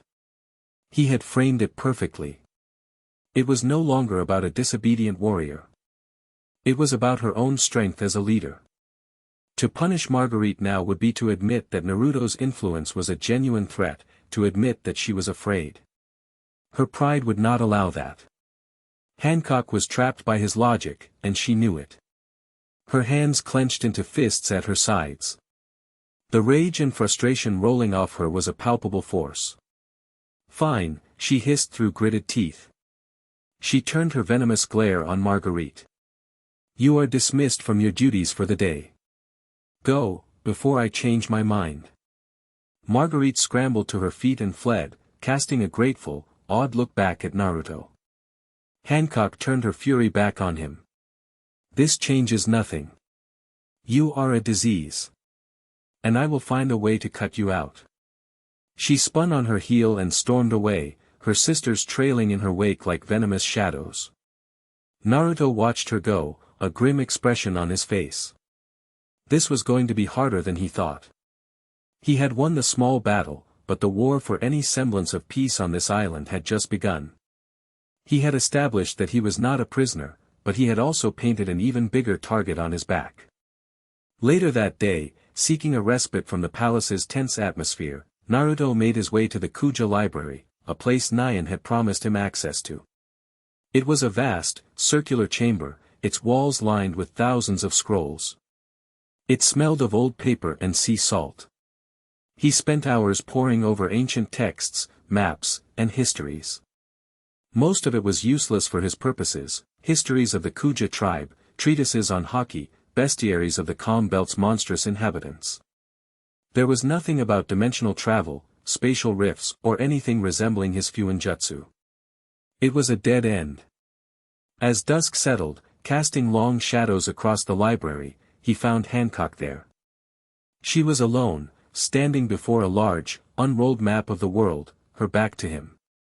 She hadn't noticed his presence. For a moment, in the quiet solitude, her mask was down. She wasn't the imperious empress or the raging warrior. She was just a woman, staring out at a map of a world that had caused her unimaginable pain. Naruto's sage mode, always active to a low degree, picked up on the energy radiating from her. It wasn't the usual arrogant fury. It was a deep, profound sorrow. A crushing loneliness that felt as vast and empty as the sea on the map. It was the same soul-deep scar he had sensed in the arena. A wound that had never healed. He knew that feeling. He had lived with it for most of his childhood. The feeling of being utterly alone, set apart from the world, looked at as something other than human. The Jinchuriki. The demon fox. He didn't speak. He didn't want to start another fight. He simply stood there, watching her, and for the first time, he felt a genuine, aching pang of empathy for this angry, beautiful, broken woman. His presence, no matter how silent, eventually registered. She stiffened, her back going rigid. The mask of the Empress slammed back into place. "What are you doing here?" she asked, her voice cold, not turning around. "Nyan said I could use the library," he answered quietly. "I'm looking for a way home." "You will not find one," she said flatly. "This island is a prison. For you, and for us." She finally turned to face him, her eyes guarded. "I saw you, at the training grounds. You defended Marguerite. She didn't deserve to be punished," he said simply. "It was a strategic move," Hancock countered, her voice cynical. "You sought to win the loyalty of my warriors, to undermine my authority." "I did it because it was the right thing to do," Naruto replied, his voice firm, leaving no room for her cynicism. "That's all." Her eyes narrowed, searching his face for any sign of deceit. She found none. Only a frustrating, infuriating sincerity. This man was a puzzle she could not solve. He was powerful enough to be a king, yet he spoke of doing the right thing like a naive child. He defied her, yet he protected her people. "You are a fool," she said, but the insult lacked its usual venom. It was more a statement of baffled observation. "I've been called worse," he said with a small shrug. His gaze fell to the map. "What were you looking at?" Hancock's expression shuddered immediately. "Nothing that concerns you." He didn't press. He didn't need to. His sage mode felt the spike of pain and fear that the question caused. He looked at the map and saw where her finger had been hovering. A place in the first half of the Grand Line. A small archipelago. Sabaody. Near the holy land of Mary Geos. The home of the celestial dragons. In that instant, a piece of the puzzle clicked into place. The pain. The fear. The hatred of men. The absolute authority she wielded like a shield. It all pointed to a past too horrible to contemplate. A past connected to the so-called gods of this world. He didn't say anything. He didn't offer empty words of comfort or pry into a wound that was clearly still raw. He just gave her a look. A look of quiet, profound understanding. A look that said, "I see your pain. I don't know the details, but I know the feeling. And I am sorry for it." That look did more damage to her defenses than any of his attacks in the arena. It slipped past her hockey, past her pride, past her rage. It was a look of pure, unadulterated empathy. It terrified her. She recoiled as if burned. "Get out," she whispered, her voice trembling. "Get out of my sight." Naruto held her gaze for a moment longer, then gave a slow nod. He turned and walked out of the library, leaving her alone with the map and the ghosts of her past. As he walked back toward his chambers under the light of the twin moons of this strange world, he finally understood. This wasn't about a political engagement or a clash of cultures. This was about two survivors, two former weapons, two people isolated by their own power, circling each other in a cage not of their own making. And the key to his survival here, and perhaps even his way home, was not through fighting her, but through understanding her. Meanwhile, far out on the calm belt, a Kuja scout ship, one of the few allowed to patrol the island's borders, drifted silently. A young warrior stood watch in the crow's nest, her eyes scanning the preternaturally still water. Suddenly, her observation haki flared, sensing something. Not a sea king. Something else. Something, cold and lifeless. She raised a spyglass to her eye. In the distance, half-shrouded in the perpetual mist of the calm belt, was a ship. It was unlike any pirate or marine vessel she had ever seen. It was sleek, metallic, and angular, with no sails and no visible means of propulsion. It sat silently on the water, a predator waiting. As she watched, a section of its hull slid open, and a small, spherical drone, no bigger than her head, zipped out. It rose into the air and shot off at an impossible speed, not towards her ship, but towards the faint silhouette of Amazon Lily on the horizon. She scrambled to ring the alarm bell, her heart pounding with a sudden, icy dread. They were being watched. Chapter 4, The Uninvited Sky. The alarm bell's frantic clang cut through the morning calm of Amazon Lily like a blade. It was a sound rarely heard, a harbinger of existential threat that sent a jolt of primal fear through every citizen. For generations, the only dangers they had truly faced were the monstrous sea kings of the calm belt, beasts their warrior fleet could handle with practiced efficiency. This bell signified something else. Something other. Naruto was on his balcony, watching the sun rise, when the first peal echoed up from the port. His head snapped up, sage mode flaring to life instantly, his senses expanding like a shockwave. He felt the surge of panic and adrenaline from the city below, but he pushed past it, reaching further, out over the sea. He found the source immediately. One of the Kuja's serpentine ships was racing towards the island, its crew radiating waves of controlled panic. And behind it was the reason for their flight. It was a ship, but only in the loosest sense of the word. It was a vessel of sharp, geometric angles, forged from a metal that was a flat, non-reflective black, seeming to swallow the morning light. It moved without sails or oars, gliding across the unnaturally calm water with an eerie silence, leaving a perfectly straight wake. It was a violation, a piece of cold, dead geometry in a world of vibrant, organic life. Naruto felt no life signatures aboard it. None. Just a cold, humming energy that felt like a cheap, synthetic imitation of chakra. What is that thing? Kurama's voice was a low growl in his mind. It feels wrong. Like one of Orochimaru's failed experiments. It's the thing that Scout saw, Naruto thought, his eyes narrowed. It's not here by accident. It's hunting. Even as he watched, a series of hatches slid open along the vessel's deck. From within, dozens of objects lifted into the air. They were humanoid in shape but moved with a stiff, unnatural gait. Sunlight glinted off metallic limbs and single, glowing red optic sensors. Automatons. Robots. Each one was armed with a long-barreled weapon. They didn't wait to reach the island. In perfect unison, they raised their weapons and fired. There was no sound of an explosion, just a series of high-pitched whines. Dozens of incandescent beams of pure white energy lanced across the water. They weren't cannonballs. They weren't arrows. They were coherent beams of light, moving faster than the eye could follow. The beams struck the fleeing Kuja scout ship.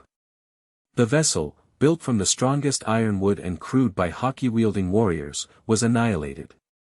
It didn't just splinter, it vaporized in a flash of blinding white light, leaving nothing but steam and a few charred planks to mark its grave. Naruto felt the life signatures of the crew extinguish in an instant. All of them. Gone. A cold, hard fury, the likes of which he hadn't felt since the war, settled in his gut. This wasn't a battle. It was a slaughter. An extermination. He didn't wait for an invitation. He didn't wait for permission. The promise he had made to Nyan, to be an ally, to defend this island, was a binding contract, sealed by his own honor. He vaulted over his balcony's railing, dropping 3 stories to the courtyard below. He landed in a crouch, the stone cracking slightly under the impact.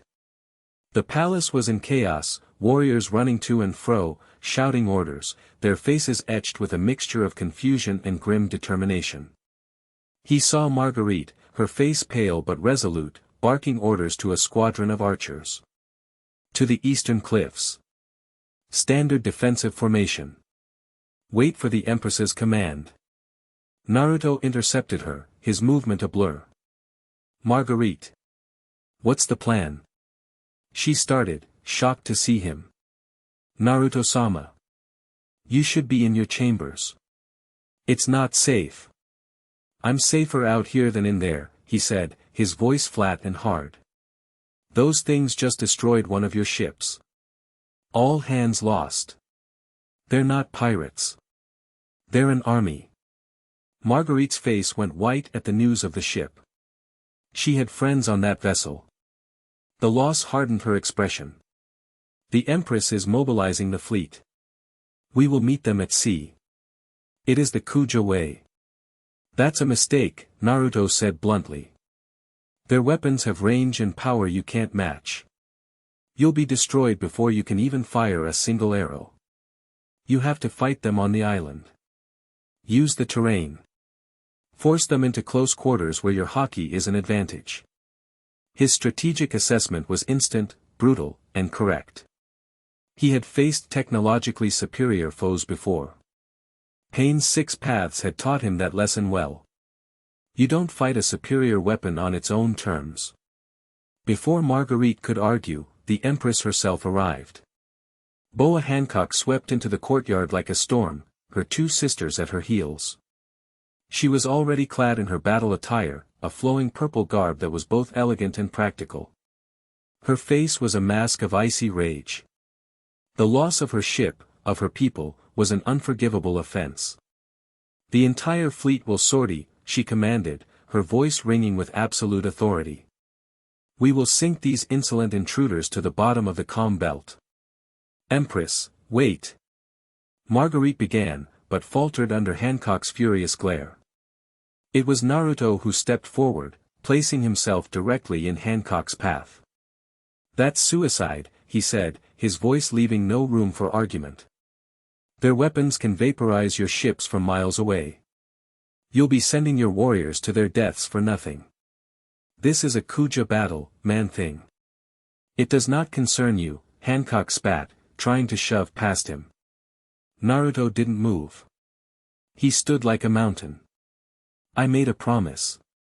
I'm this island's ally. And I'm not going to stand by and watch you get your people killed because of your pride. My pride? She shrieked, her rage boiling over. My people were murdered. My flag was disgraced. We will have vengeance. Vengeance is useless if you're dead. Naruto shot back, his own voice rising, laced with the frustration of a commander watching a flawed plan unfold. A tactical retreat is not cowardice. It's strategy. Let them come to the island. Funnel them into the city. We can use the narrow streets, the high walls. Your warriors are masters of this terrain. Out there, he jabbed a thumb towards the sea, they are just targets. Their argument was cut short by a sound from above. A high-pitched, electronic whine that grew rapidly louder. Naruto's eyes snapped upward. His sage mode screamed a warning. Incoming.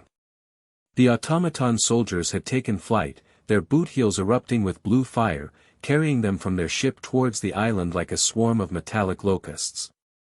They were already halfway there. Archers! Hancock bellowed, her strategic mind, though clouded by rage, recognizing the immediate threat. Take them down. On the cliffs and ramparts of Kuja City, hundreds of warriors drew their bows. Fire! A storm of arrows, each one imbued with the dark sheen of hockey, soared into the sky. It was a beautiful, deadly display, a testament to the Kuja's martial prowess. The arrows flew true, striking the incoming automatons. For a moment, it seemed to work. A few of the machines sparked and faltered, tumbling from the sky. But the vast majority were unaffected. The hockey-infused arrows, which could punch through steel plates and the hides of sea kings, simply glanced off the strange black metal of their hulls with showers of sparks. The material was not just physically durable, it seemed to somehow resist the spiritual impact of hockey. And then the machines returned fire. Beams of white energy rained down upon the cliffside battlements. The ancient stone, which had stood for centuries, exploded. Not crumbled, but exploded. Warriors were thrown through the air, their defiant war cries turning into screams of pain. The sheer destructive power was overwhelming. Hancock watched in horror, her face ashen. Naruto had been right. Their traditional methods were failing. The technological gap was too vast. See? Naruto's voice was grim at her side. Pride doesn't stop energy beams. There was no "I told you so" in his tone. Only the cold, hard reality of the situation. In that moment, watching her warriors die, something inside Hancock fractured. Her absolute self-confidence, her belief in the innate superiority of the Kuja, was being shaken to its core. She looked at Naruto, her eyes wide with a dawning, terrible fear. Not fear of the enemy, but fear of failure. Fear of being unable to protect her people. Naruto saw the look. He didn't offer a comforting word. He offered a plan. Your hockey might not be able to pierce their armor, but it can still hit them, he said, his mind racing, formulating a strategy on the fly. It has physical force. We need to ground them. Use slave arrow, perfume femur, anything that can knock them out of the sky. Don't try to destroy them, just disrupt them, disable them. Get them on the ground. Once they're down, your warriors can swarm them, target the joints, the optic sensors. We need to break them apart piece by piece. His plan was sound. It was adaptive. It acknowledged their weaknesses and played to their strengths. Hancock stared at him, her mind reeling. He was thinking like a Kuja commander, but on a level she couldn't match. Sandersonia, Marigold, she commanded, her voice regaining its steel. You heard him. Ground them. Marguerite, have your warriors focus fire on any machine that falls. Aim for the red eye. She then turned to Naruto, a silent question in her eyes. And you? Naruto just grinned, a fierce, feral expression that was both terrifying and reassuring. Me? I'm going to get their attention. Before anyone could react, he exploded. Not with a hand sign, not with a shouted jutsu name. A torrent of fiery, golden chakra erupted from him, wrapping his body in a blazing cloak of pure power. The Uzumaki clan's spiral symbol appeared on his stomach, and the iconic pattern of the Six Paths Sage Mode manifested on his back, black tomo arranged in a circle. His pupils became cross-slits, a fusion of toad and fox. He was a miniature sun, a golden god of war standing in the center of their courtyard. The Kuja warriors who saw it fell back, shielding their eyes, their hockey senses overwhelmed by the sheer magnitude of the energy he was emitting. It was more power than they had ever felt in one place, more than their empress, more than the Sea Kings, more than anything. What is that? Hancock breathed, her voice a whisper of awe. This, Naruto said, his voice now a resonant baritone, amplified by the chakra cloak, is Kurama chakra mode. He didn't wait for a response. He bent his knees and shot into the sky, leaving a crater where he had been standing. He moved not like a man, but like a golden comet, a streak of pure energy that screamed towards the incoming swarm of automatons. He slammed into their formation like a thunderbolt. He didn't use a Rasengan. He didn't need one. His body itself was a weapon. He flew through a machine, and it simply disintegrated, its metallic shell unable to withstand the sheer energy of his chakra cloak. He spun, his arms outstretched, and the golden chakra extending from his limbs acted like scythes, cleaving 3 more automatons in half. The machines, with their cold, logical programming, immediately identified him as the primary threat. Their formations shifted, and dozens of them turned their fire on him. A concentrated volley of white energy beams lanced towards the golden figure in the sky. Naruto didn't dodge. He held his ground, crossing his arms in front of him. The beam struck his chakra cloak and dissipated, splashing against it like water against rock. The defensive power of the Ninetales chakra, combined with his own 6 paths energy, was absolute. "My turn," he grinned. He formed a hand sign. Shadow Clone Jutsu. A dozen golden Narutos exploded into existence around him, each one blazing with the same terrifying power. The clones shot off in all directions, each one engaging a different squadron of machines. The sky above Amazon Lily turned into a chaotic maelstrom of gold and black, punctuated by the flash of exploding metal and the scream of malfunctioning machinery. Down below, the Kuja watched, their mouths agape. Their war had been hijacked. The man they had feared and reviled was now fighting their battle for them, a one-man army against a foe that had terrified them. Hancock, watching the golden god tear through her enemies, felt a complex, dizzying cocktail of emotions. Awe, at the sheer scale of his power. Relief, that this power was on her side. Humiliation, that she had needed it. And something else, something warm and frightening that spread through her chest as she watched him fight to protect her island, her people. It was a feeling she had long since buried, a feeling she had sworn never to feel again, admiration. "Don't just stand there gawking," she roared at her warriors, her voice shaking her out of her own stupor. "The man gave us a strategy. Use it. Show them the strength of the Kuja." Galvanized by her command and the incredible display above, the Kuja warriors sprang into action. Hancock herself leaped to the highest point of the palace roof. She took a deep breath, drew her fingers to her lips in a kiss, and pulled back an immense ethereal bow. Slave arrow. A giant pink heart formed, then exploded into hundreds of smaller, hockey-infused arrows that rained down on the automatons. As Naruto had predicted, they didn't petrify the machines. But the physical impact was immense. Arrows slammed into the automatons, shattering their flight systems, denting their armor, and sending dozens of them spiraling down towards the city below.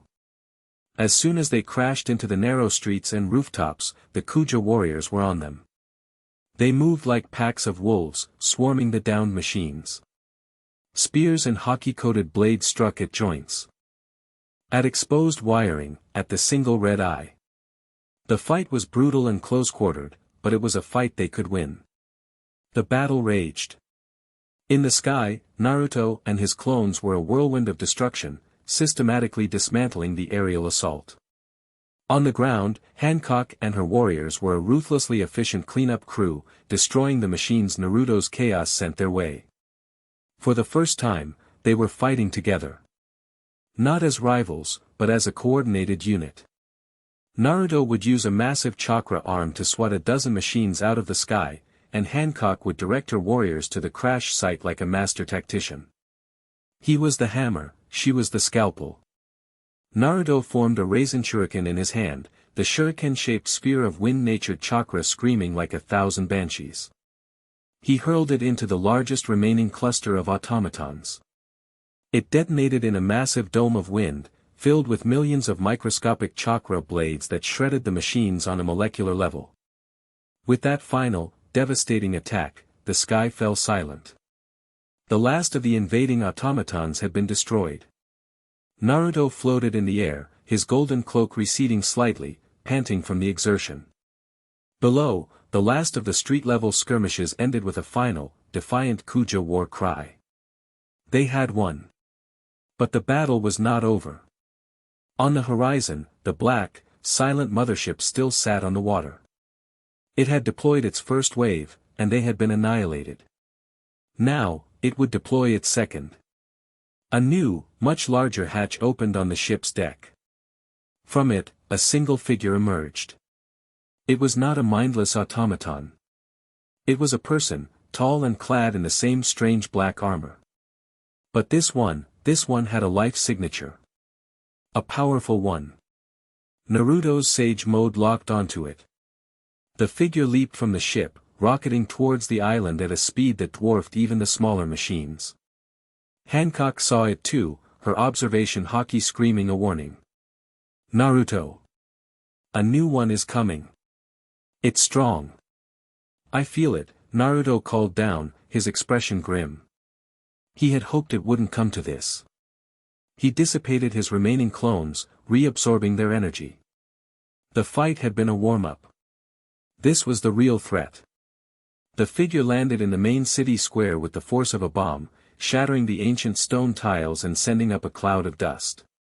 As the dust settled, the Kuja got their first look at the new enemy. It was a woman, encased in form-fitting black armor. Her face was visible through a transparent visor, and it was beautiful in a cold, severe way, with sharp cheekbones and eyes the color of chips of ice. But her most striking feature was her left arm. It was purely mechanical, a complex construct of wires and pistons that hummed with a low, menacing power. I am Viridian, the woman announced, her voice a synthesized, emotionless monotone that projected from a speaker in her helmet. Second vassal to the divine Saint Icarus. My master is most displeased. His experiment has been contaminated. She raised her human hand, and a swirling vortex of green plasma, crackling with raw energy, formed in her palm. Naruto recognized the properties immediately. It's like a devil fruit power. A Logia. The target anomaly, codenamed Jinchuriki, will be retrieved, Viridian continued. All other biological contaminants on this island will be sterilized. Commencing Phase 2. She leveled her gaze at Naruto, who was now descending to land between her and Hancock. You're the one who pulled me into this world, Naruto stated, his voice cold. His sage mode could feel the faint, lingering traces of that same corrupting energy on her, the energy that had hijacked his seal. My master, Saint Icarus, opened the door, Viridian corrected, her tone flat. He wished to study a sample of your world's energy. You were the largest fish caught in his net. Now, he wishes to dissect you. So this was it. The truth. His arrival wasn't an accident. It was a kidnapping. An experiment. And these people. Icarus, they were a threat not just to this island, but potentially to his own world.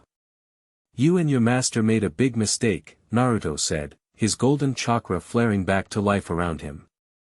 Viridian simply tilted her head. Error. The only mistake was underestimating the sample's combat potential. A mistake that is now being rectified. She vanished. One moment she was there, the next she was gone, reappearing directly in front of Hancock, her mechanical arm raised to strike. Hancock reacted instantly, her hockey-coated leg swinging up to block. But before her kick could land, a golden blur intercepted the attack. Naruto caught Viridian's mechanical fist in his hand, the impact creating a sonic boom that shattered every window in the square. The raw, physical strength of the cyborg was immense, far greater than the smaller machines. Your fight, Naruto said, not even looking at Viridian, his eyes on Hancock, is with me.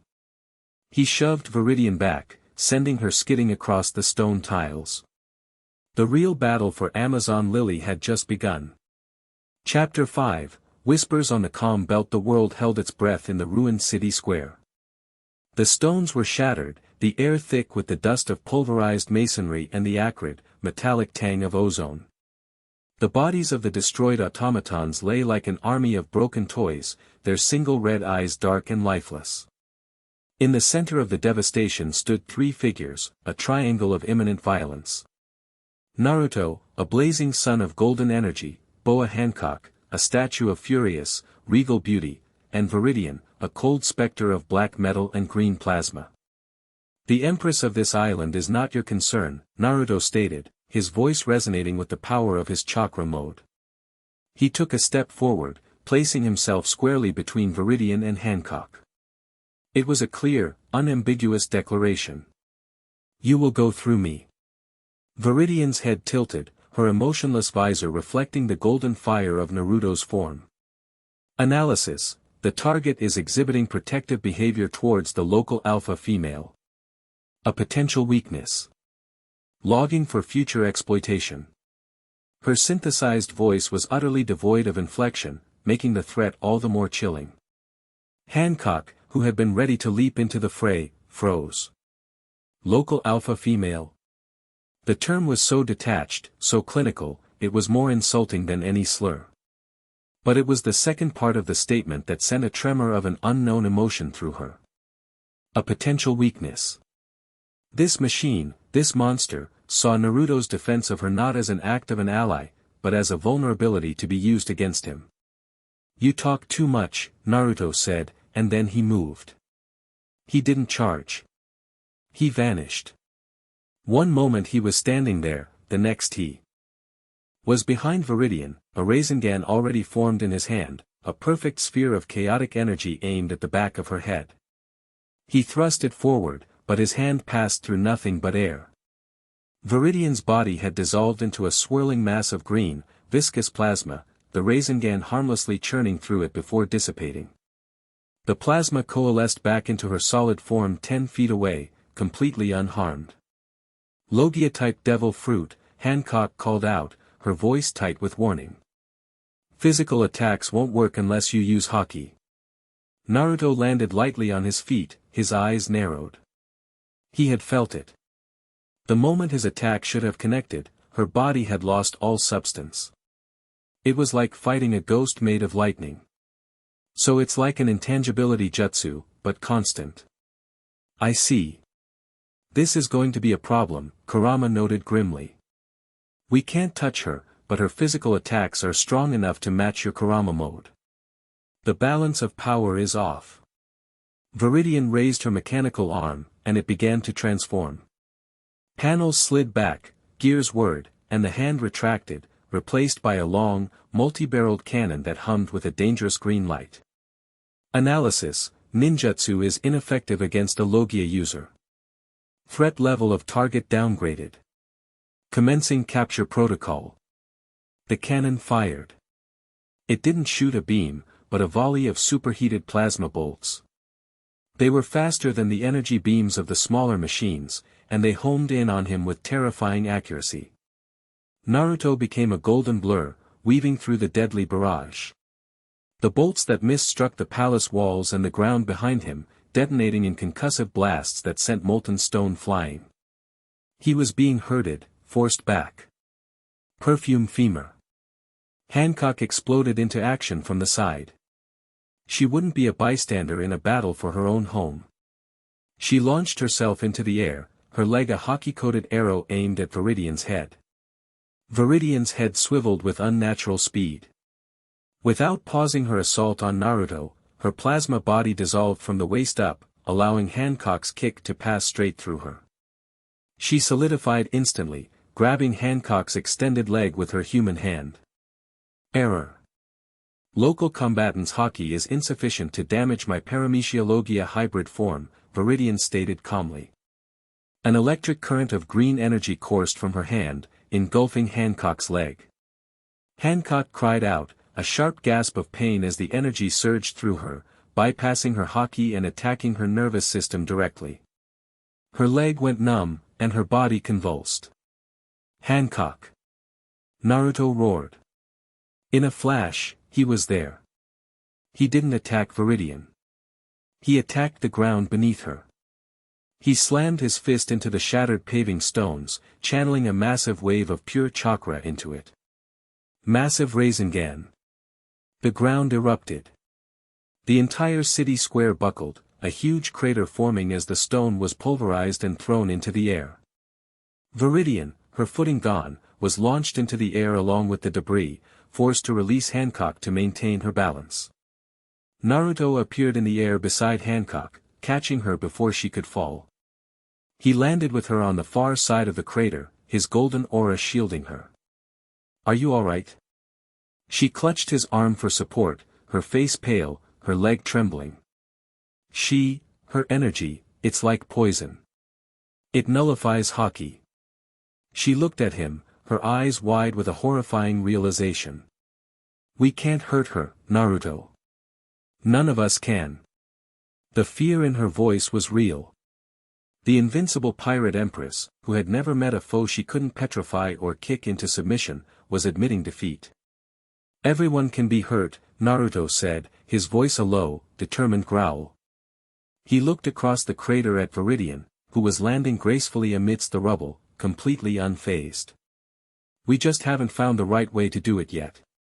He gently set Hancock down behind him. "Stay back. This one's mine." He faced Viridian, his mind racing. A Logia user was immune to physical attacks. Her strange energy could nullify Haki. And her armor was resistant to his normal chakra. But she wasn't a god. She was a machine, fused with a person who had eaten a devil fruit. There had to be a flaw in the system. Sage mode, he thought. Haki is spiritual energy. My ninjutsu is physical. But Sage mode. Sage mode is natural energy. It's the energy of the world itself. It's a third option. He closed his eyes for a split second, and the nature of his chakra cloak shifted. The fiery, roaring gold of the Kurama mode subsided slightly, becoming sleeker, more refined. The markings of the 6 paths remained, but they were now overlaid with the faint, orange pigmentation of a perfect sage. He was blending 2 of his most powerful forms, a feat that required incredible control. Viridian's optic sensor glowed brighter. Analysis: target's energy signature is fluctuating. A new mode? Unknown variables detected. Caution is advised. "You're right to be cautious," Naruto said, opening his eyes. They seemed to glow with an ancient, primal power. He created a clone without a hand sign. The clone immediately began gathering natural energy, a silent, motionless statue. The real Naruto shot forward. He didn't aim for her body. He moved with a speed that seemed to bend space, appearing at her side and delivering a devastating kick not to her torso, but to the side of her head. It was a frog kata attack, his leg wreathed not in fire, but in an invisible aura of natural energy. The blow connected. There was a sickening crack of metal and a shower of sparks. Viridian's head snapped to the side with incredible force. Her intangibility had failed. The natural energy, something that was neither purely physical nor purely spiritual, had bypassed her devil fruit's defense and struck the machine beneath. Viridian stumbled, her system sparking. A thin crack appeared on her faceplate. For the first time, a flicker of something, surprise, pain, crossed her features. Logia defense bypassed, her synthesized voice stated, a hint of static in it now. The target's sage energy can interact with my physical body. Recalibrating threat level. Activating anti-ninjutsu counter protocol. From compartments in her shoulders and legs, small metallic pods shot out, embedding themselves in the ground around the square. They began to hum, emitting a low-frequency wave that warped the air. Naruto felt it immediately. The natural energy in the area became agitated, chaotic. It was being disrupted. His clone, which had been gathering energy, flickered and dissolved, unable to maintain its connection. She's jamming my sage mode, he realized. This machine, this Icarus, they hadn't just studied him. They had prepared for him. They had developed countermeasures for his specific abilities. The thought was deeply unsettling. Now he was back to square one. He couldn't use sage attacks, and his regular attacks were useless. Hancock watched from the sidelines, her heart pounding. She saw Naruto's brief advantage disappear. She saw the trap being sprung. She felt a surge of helpless fury. She was the Empress. This was her island. And she was being forced to watch an outsider fight her battle because she was useless. The thought was a poison of its own. Viridian renewed her assault, her plasma bolts now faster, more aggressive. Naruto was forced onto the defensive again, his golden form a blur as he dodged and weaved. He was buying time, but he was running out of options. He needed to destroy those disruptor pods. But to do that, he'd have to get close to them, exposing himself to Viridian's relentless fire. It was a catch-22. Unless. A desperate, reckless idea formed in his mind. It was a fusion of two completely different worlds, a theory based on a hunch. Hancock, he yelled over the storm of explosions. I need a favor. She straightened up, her injured leg still trembling. What is it? I need you to use Slave Arrow. Not on her.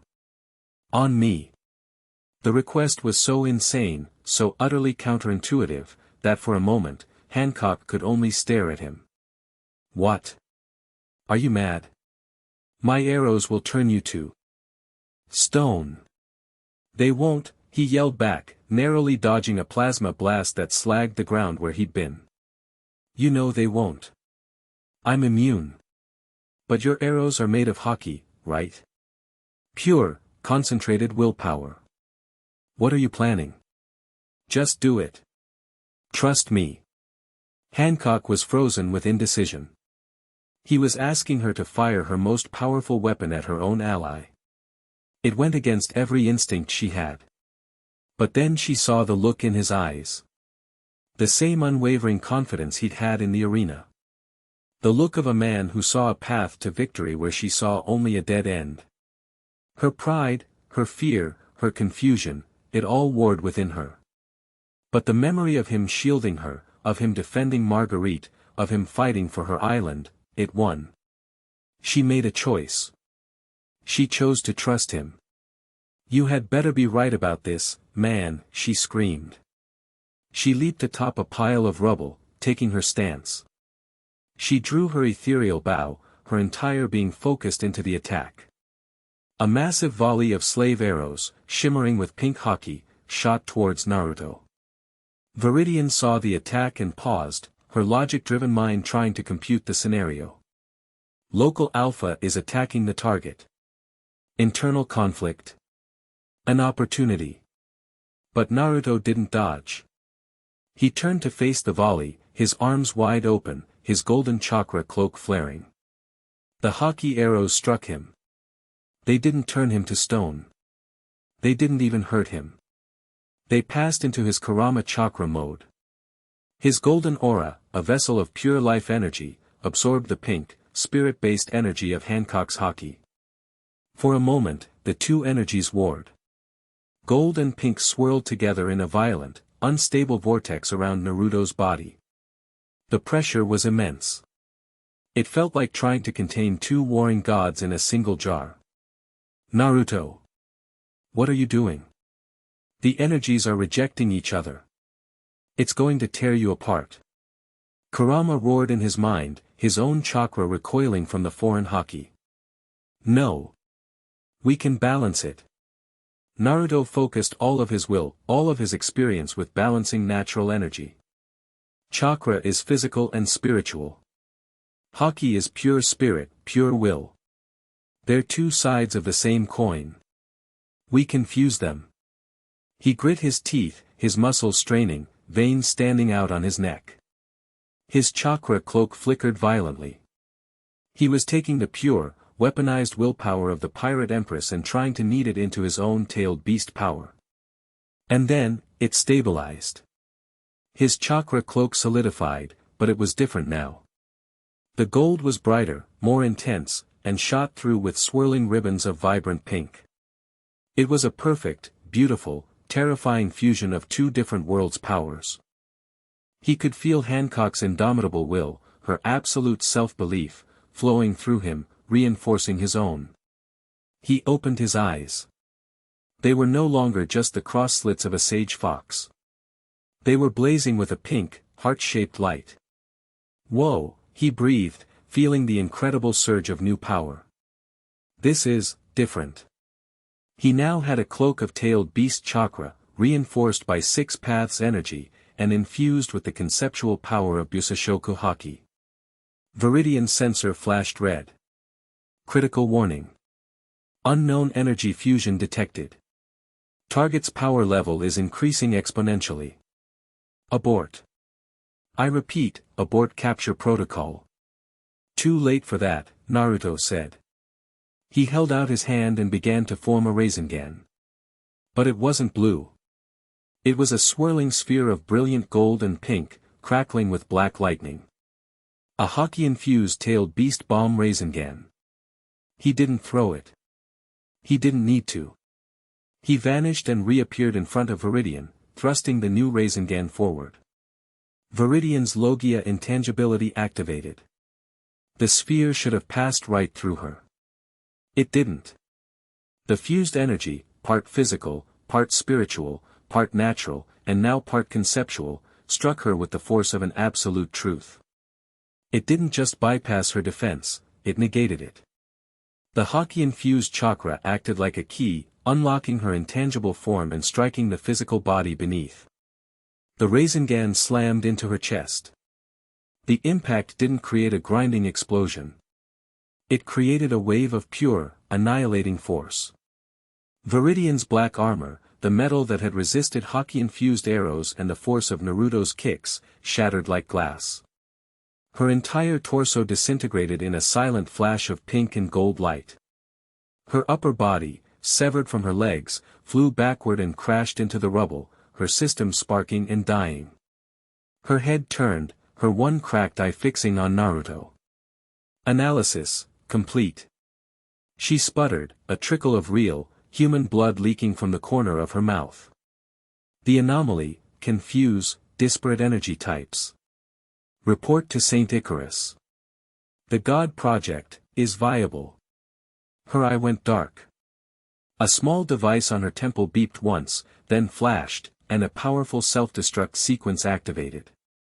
Naruto, sensing the massive buildup of energy, reacted instantly. He appeared next to her remains, grabbed them, and used his immense speed to rocket straight up into the sky. A few seconds later, a massive explosion, far larger than any of the previous ones, lit up the heavens, a secondary sun that quickly faded. Naruto descended slowly, his new, shimmering chakra cloak receding, leaving him panting in his normal attire. He landed in the silent square, the borrowed Haki dissipating from his system, leaving him feeling strangely empty. The battle was over. The square was a ruin. But the island was safe. Hancock stared at him, her mind unable to process what she had just witnessed. He had taken her power, combined it with his own, and created something new to achieve the impossible. He had trusted her. And she, in turn, had trusted him. The intimacy of that act, of sharing their power in such a raw, fundamental way, was more profound than any physical touch. She looked at her hand, the one that had fired the arrows. It was trembling. Before anyone could speak, before the cheers of the Kuja could begin, a new commotion started at the edge of the city. A messenger, her face pale, ran into the square, stumbling over the rubble. Empress. A ship. A marine ship has been spotted at the edge of the calm belt. They are hailing us. It's Vice Admiral Smoker. The name sent another jolt through the crowd. A Vice Admiral of the Marines. Here. Now. After this battle. It was too much of a coincidence. Hancock's head was spinning. An alien invasion, a battle that nearly destroyed her city, a bizarre fusion of power with the man she was supposed to hate, and now the world government was at her doorstep. She looked at the ruins around her, then at Naruto, who was looking out towards the sea with a grim, weary expression. The world was Suddenly much larger and more complicated than she had ever imagined. Meanwhile, at Marine headquarters in Marineford, Fleet Admiral Akainu slammed his fist on his desk, cracking the solid oak. A Den Mushi sat before him, its face contorted in a mask of fear. "What do you mean?" a garbled report. Akainu's voice was a low growl, like grinding magma. "Report, Commodore." "Sir, it's all we could get," the voice from the snail stammered. "One of our long-range surveillance posts picked up a massive energy spike from the direction of Amazon Lily. Then there were flashes, explosions, a battle. We tried to get a visual, but the comm belt's interference is too strong. The only coherent audio we intercepted before the source went dead was, well, it sounded like one of the Kuja warriors screaming." "And?" Akainu prompted, his patience wearing thin. "She screamed. 'The Golden Demon is protecting us.'" Akainu fell silent, his cigar smoldering in his hand. A Golden Demon. Fighting for the Kuja. This, coupled with the strange energy readings, was an unacceptable anomaly in his world of absolute justice. The warlord system was a necessary evil, but a warlord gaining a new, unknown, powerful ally was a threat. The Kuja have been too quiet for too long, Akainu mused, his eyes narrowing.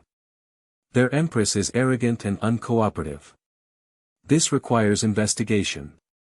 He looked at a map on his wall, his gaze falling on the G5 Marine base in the New World. "Get me Vice Admiral Smoker on the line. His reputation for ignoring protocol is a nuisance, but his pursuit of truth is relentless. And he has a Logia fruit. If there is trouble on that island, he is one of the few who can handle himself." He tapped his finger on Amazon Lily's location. "Tell him to take his unit and investigate the pirate Empress Boa Hancock. I want to know what this Golden Demon is. And I want to know if our warlord is building her own army." The world was beginning to turn its eyes toward the isolated island, drawn by the whispers of a power it did not understand. Chapter 6, The Dragons Hoof. The sea, even in the calm belt, seemed to hold its breath. 3 marine warships, their white and blue hulls a stark proclamation of order in a lawless sea, sat anchored just beyond the veil of mist that separated Amazon Lily from the rest of the world.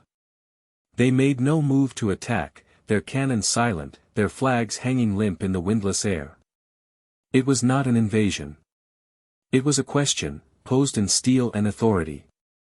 On the highest cliff of the island, overlooking the silent fleet, stood Boa Hancock. The wind, a rare guest in this placid zone, whipped her long black hair around her face, but she didn't seem to notice. Her gaze was fixed on the lead ship, where she could just make out the figures of men moving on the deck. Marines. An extension of the world government. An arm of the same body that sanctioned the celestial dragons. The thought left a bitter, metallic taste in her mouth. Behind her, her sisters and elders were in a heated, frantic debate. "We must deny them entry." Marigold boomed, her fists clenched. "They have no jurisdiction here. This is a sovereign nation." "We are also part of the 7 warlords of the sea," Elder Nyan countered, her voice sharp and pragmatic, cutting through the panic. "That treaty grants us protection, but it also demands a degree of cooperation. To deny a vice admiral an audience, especially after the disturbance, would be an admission of guilt. It would give them the exact excuse they need to revoke our status and send the fleet in for real." "Nyan is right," Sandersonia hissed, her usual serpentine confidence replaced by a nervous energy. "We are in a delicate position, sister. The entire city is in ruins. Our power has been publicly exposed in a way we cannot explain." Hancock remained silent, her mind a turbulent sea. The battle with Viridian had left more than just physical scars on her city. It had shattered her worldview. The arrival of these ships, so soon after, felt like the world pressing in on her, demanding answers she didn't have. Her isolation, her perfect, impenetrable fortress, had been breached, not just by Naruto, but by the reality of the larger world. And then there was Naruto. He was not with them on the cliff. After his incredible, terrifying display of power, he had simply nodded to her amidst the rubble of the square and then retreated to his chambers, leaving her to manage the fallout. He had given her space, an act of political intelligence she wouldn't have thought him capable of. He understood that the Kuja needed to see their empress in command, not leaning on an outsider. But his absence was a presence in itself. Every decision she made now was colored by his existence. "What do we do, Hebeheim-sama?" Marguerite asked, her voice quiet but firm. Her eyes, like those of all the other warriors present, were fixed on her empress, waiting. Hancock took a deep breath, the salty air doing little to calm the storm in her chest. She had two choices. The Kuja way, which was to meet any potential threat with overwhelming hostility and drive them away. Or the new way, the one Naruto had demonstrated, assess, strategize, and choose the path that ensured her people's survival, even if it wounded her pride. The memory of her warriors being vaporized by the automatons flashed in her mind. The memory of her own powerlessness against Viridian. Pride was a luxury she could no longer afford. "We will grant them an audience," Hancock declared, her voice ringing with a renewed, if weary, authority. The debate ceased instantly. "One ship. The Vice Admiral and a small contingent may come ashore. They will be escorted to the palace. We will meet them on our terms, in our seat of power." She turned, her gaze sweeping over her warriors. "We will show them strength and control, not fear and chaos. We are the Kuja. This is our home. We will not be intimidated." It was the right decision. A ruler's decision. And as she made it, she felt a flicker of that same infuriating man's influence. He was teaching her without even being present. The thought was both galling and, terrifyingly, a little bit thrilling. An hour later, a single launch boat made its way from the lead warship to Amazon Lily's port. The tension in the air was thick enough to taste. Hundreds of Kuja archers lined the cliffs and rooftops, their arrows nocked, their hockey-laced gazes fixed on the approaching vessel. It was a silent, deadly promise of what would happen if this parley went wrong. The boat docked. Two figures disembarked. The first was a woman with short, dark hair and glasses, wearing a standard Marine officer's uniform and carrying a named sword on her back. She looked around with wide, nervous eyes, clearly intimidated by the sea of hostile glares. The second figure was a man who seemed to carry his own atmosphere with him. He was tall, with stark white hair, a rugged, scarred face, and a lit cigar clenched perpetually in his teeth. Two more cigars were strapped to the side of his jacket. He was Vice Admiral Smoker, the White Chase. His eyes, sharp and intelligent, swept over the assembled warriors, the ruined buildings visible in the distance, and the oppressive silence. His haki was a low, steady hum, a predator's calm. He was not intimidated. He was observing. Analyzing. "I am Vice Admiral Smoker," he announced, his voice a low, gravelly rumble. "This is Master Chief Petty Officer Tashiji. We are here on the authority of Fleet Admiral Akainu to speak with the warlord Boa Hancock." Marguerite and a squad of elite guards met them at the docks. "The Empress will see you," she said, her voice stiff. "You will be escorted. Any hostile moves will be met with lethal force." Smoker just grunted, taking a long drag from his cigar. "Wouldn't have it any other way." The walk to the palace was a masterclass in psychological warfare. The entire path was lined with silent, armed Kuja warriors. The air was heavy with their collective will. It was meant to unnerve any visitor, to remind them that they were deep within hostile territory. Tashiji was visibly sweating, her hand twitching towards the hilt of her sword. Smoker, however, just walked, his gaze taking in everything, his expression unreadable. He saw the damage to the city, the scorch marks, the craters. This was no mere pirate skirmish. Something significant had happened here. They were led into the grand throne room.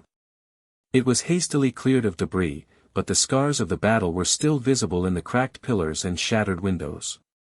Boa Hancock sat on her marble throne, her expression a perfect mask of cold, imperious disdain. She was every inch the pirate empress, the untouchable queen. But somewhere else in the palace, another conversation was taking place. Naruto stood in his chambers, facing Elder Nyan. "You should not be here, boy," Nyan said, her brow furrowed. "Hancock intends to handle this herself. Your presence will only complicate things, and confirm the Marine's suspicions."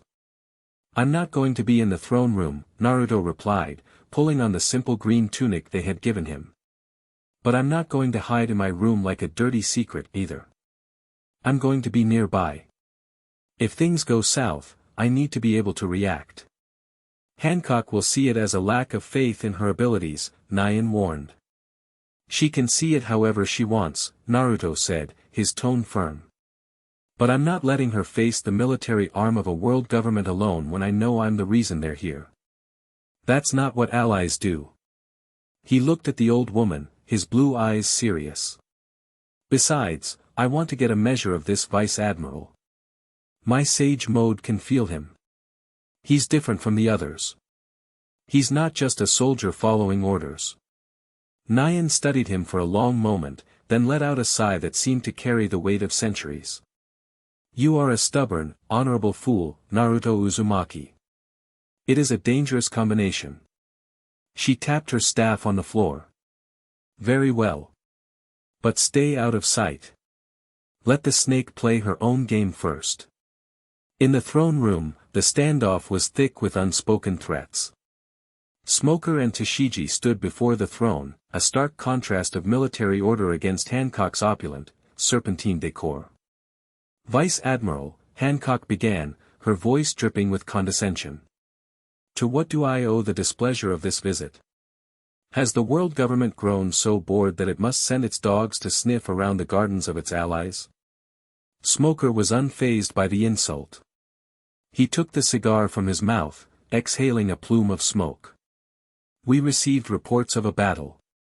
Significant energy readings. The kind that aren't normal, even for the Grand Line. We also intercepted a communication mentioning a golden demon fighting on your behalf." He cut straight to the heart of the matter. "We're here to ask you what happened, Hancock. And who, or what, this new ally of yours is." Hancock laughed, a cold, brittle sound. "My affairs are my own. As long as I uphold my duties as a warlord, the internal security of my island is none of your concern. Perhaps a sea king grew too bold. We dealt with it. That is all you need to know." It was a blatant, arrogant lie. Smoker's eyes narrowed. He was a human lie detector, and Hancock was setting off all the alarms. "A sea king that requires a golden demon to defeat," he pressed, his voice hardening. "A sea king that leaves scorch marks consistent with high-energy weaponry on your palace walls." He pointed with his cigar at a cracked pillar. "I'm a lot of things, Empress, but stupid isn't one of them. You're hiding something. And the fleet admiral doesn't like surprises." The tension ratcheted up. Hancock's hand tightened on the arm of her throne. She could feel her control slipping. This man, with his blunt questions and refusal to be intimidated, was getting under her skin. It was then that Naruto made his move. He wasn't hiding in his room. He was in an adjacent corridor, concealed behind a large tapestry, his sage mode active, listening to every word, sensing every fluctuation in the room's emotional atmosphere. He felt Hancock's rising anger, her frustration. He felt Smoker's unyielding suspicion. This was escalating. He stepped out from behind the tapestry. He didn't burst in. He didn't make a grand entrance. He just walked calmly into the throne room from a side entrance, as if he belonged there. His simple, Kuja-style attire made him stand out less than his usual orange, but his bright blonde hair and the sheer force of his presence were impossible to ignore. Every head in the room snapped towards him. The Kuja guards gasped, gripping their spears. Hancock's eyes widened in a flash of fury and shock. "What is that fool doing?" Smoker and Tashigi stared. They saw a young man, impossibly out of place, yet walking with a calm confidence that was utterly unnerving. Smoker's hockey sense flared. The power he felt rolling off this man in subtle waves was immense, far greater than he had anticipated. This was him. This was the source of the energy readings. The Golden Demon. Naruto stopped, standing a few paces to the side of the throne, not behind it or in front of it, but beside it. It was a position of equal, not subordinate. An ally. I think you're talking about me, Naruto said, his voice calm and even. He looked directly at Smoker. My name is Naruto Uzumaki. Smoker's eyes bored into him. Uzumaki? Never heard of you. You're not on any bounty list I've ever seen. Where did you come from? It's a long story, Naruto replied easily. Let's just say I'm new in town. And I'm an ally of Amazon Lily and its empress. Hancock was seething. He had defied her silent command. He had undermined her authority by revealing himself. Her train of thought was derailed by his statement. An ally of Amazon Lily and its empress. He had named her, included her, reinforced her position even as he defied her. It was a masterful political move, and he had done it instinctively.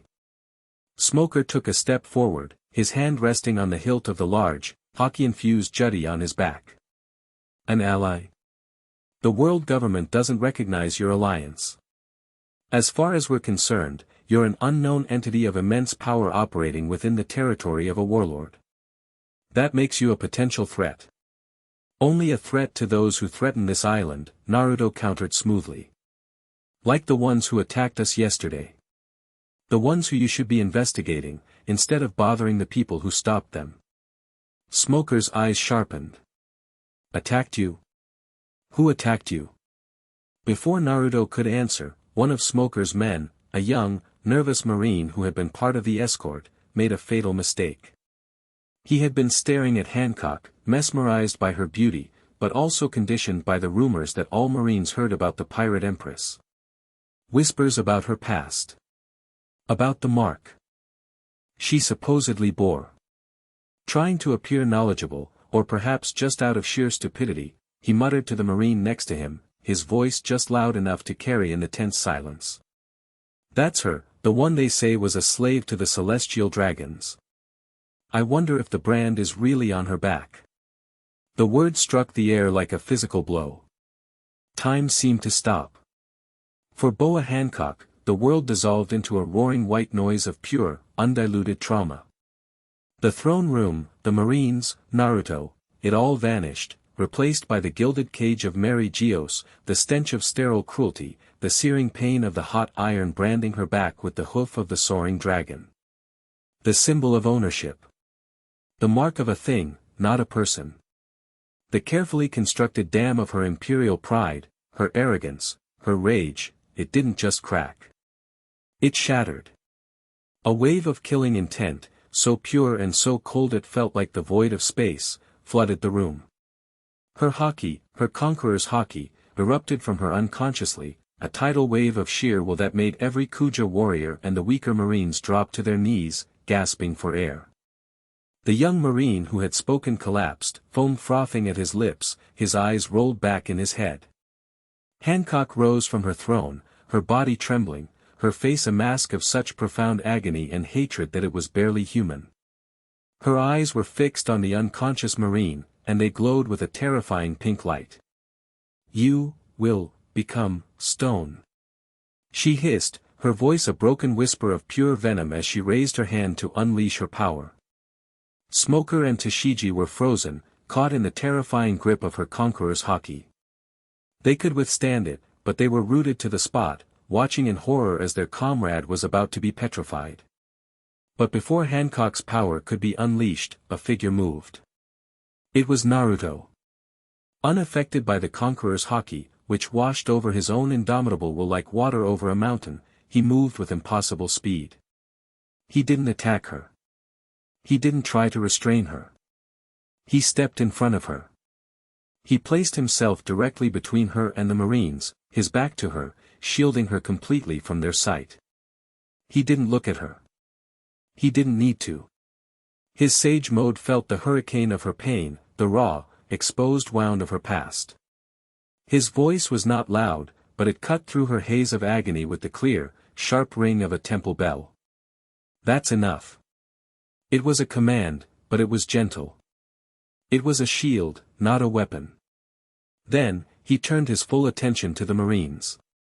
His face, which had been calm and open, transformed. The easygoing warmth vanished, replaced by an arctic cold. The ambient temperature in the throne room seemed to plummet. His blue eyes were no longer the color of the sky, they were the color of glacial ice. The sheer pressure radiating from him changed, becoming something ancient and terrifying, the dormant fury of the nine-tailed beast within him stirring in response to his host's anger. Smoker, a hardened veteran of the New World, felt a genuine, primal fear grip him. The pressure from Hancock's hockey was like a storm. The pressure now emanating from Naruto was like the planet itself passing judgment on him. Naruto's cold gaze fell upon the unconscious Marine, then rose to meet Smoker's. "Your man is mistaken," he said, his voice a low, dangerous rumble that vibrated through the stone floor. "She is the empress of this island. She is the ruler of the Kuja. And you will show her the respect she is due." He took a single, deliberate step forward. "Get your men, and get off this island. Now. The negotiations are over." Behind him, hidden from view, Hancock stood trembling. The wave of her pain and rage receded, washed away by a flood of utter, overwhelming shock. He had defended her. He hadn't seen the mark. He couldn't have. But he had heard the word. Slave. And he had understood. He had understood everything in that one, horrifying instant. And his reaction wasn't pity. It wasn't revulsion. It was a white-hot, protective fury on her behalf. He hadn't just shielded her body. He had shielded her secret. He had shielded her shame. He had stood as a bulwark against the world that had hurt her and demanded, not asked, that it respect her. No one had ever done that for her. No one. Not her sisters, not her people. They had helped her hide, helped her build her fortress of arrogance. But no one had ever stood in front of her and fought the world for her. The terror she had felt when her past was exposed was eclipsed by a new, earth-shattering emotion. It was a feeling so powerful, so profound, it literally took her breath away. It bloomed in her chest, a warm, brilliant sun that vaporized the icy shards of her trauma. It was awe. It was gratitude. It was a deep, soul-shaking resonance with the man who stood before her like a golden god of protection. In that moment, standing behind the back of Naruto Uzumaki, Boa Hancock, the woman who hated all men, the woman who believed love was a weakness, fell completely and irrevocably in love. Smoker stared at Naruto, his mind struggling to process the shift in power. He was a vice admiral. He did not back down. But he was also not a fool. He could feel it in his bones. If he pushed this, if he challenged this man right now, he and everyone on his ship would die. This wasn't a pirate's bluster. This was a statement of fact from a being of overwhelming power. He made a strategic decision. The only one he could. He gritted his teeth, the cigar threatening to snap. Tashigi. Get him. We're leaving. Tashigi, pale and shaken, nodded, hoisting the unconscious Marine over her shoulder. Smoker gave Naruto one last, hard look, a look that held a mixture of anger, grudging respect, and 1,000 new questions. He then turned and marched out of the throne room without another word. Naruto stood his ground, a silent, immovable guardian, until he felt their presence leave the palace, until he felt their boat leave the shore, until he felt their ships begin to move away from his island. His island.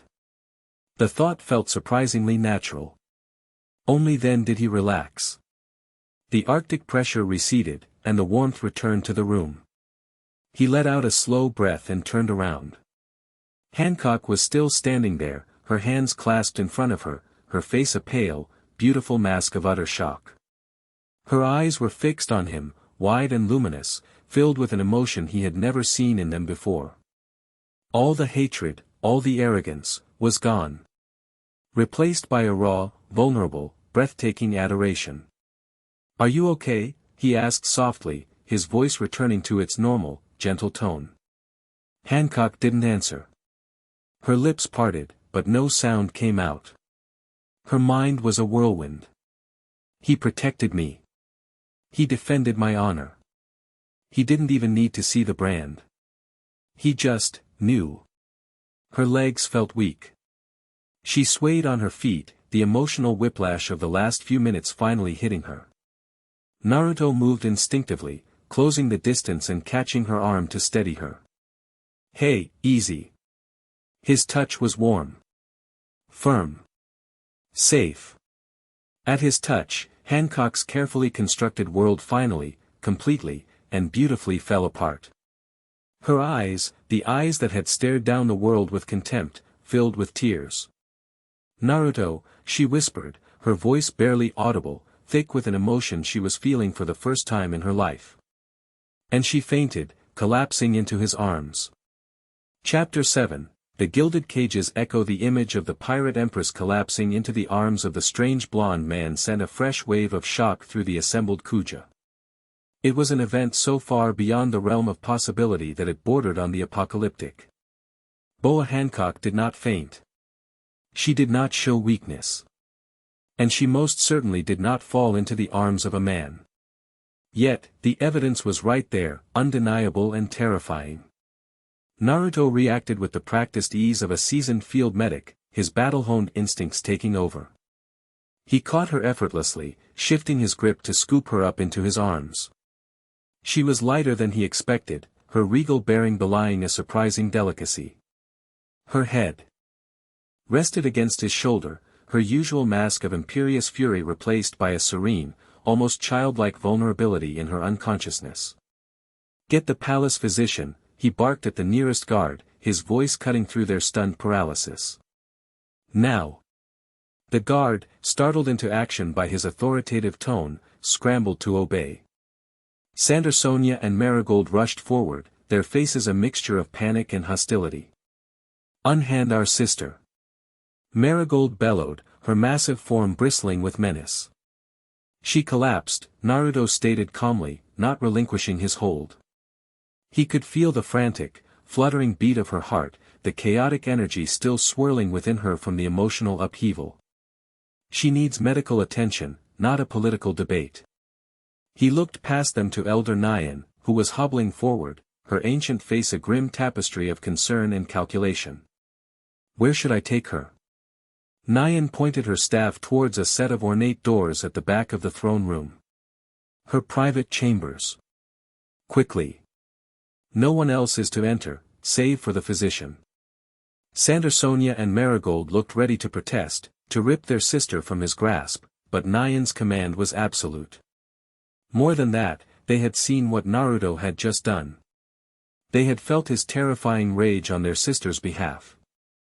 They had seen him shield her, defend her, and drive away a Marine vice admiral with nothing but the force of his will. Their ingrained hatred of men was now at war with a bewildering, grudging gratitude. Naruto moved, carrying Hancock as if she weighed nothing. He followed Nyan's direction, his long strides eating up the distance. He was keenly aware of the hundreds of pairs of eyes following him, their whispers a rustling storm in his wake. He was no longer just the fiancé, the political prisoner, the strange ally. He was now the man who had held their unconscious empress in his arms. His status on the island had just become infinitely more complicated. He laid Hancock gently on her bed, a massive, silk-draped affair that looked more like a cloud than a piece of furniture. The palace physician, a stern-faced older woman, rushed in and immediately began her examination. Naruto stepped back, giving them space, but he didn't leave the room. He stood near the door, a silent guardian, his arms crossed.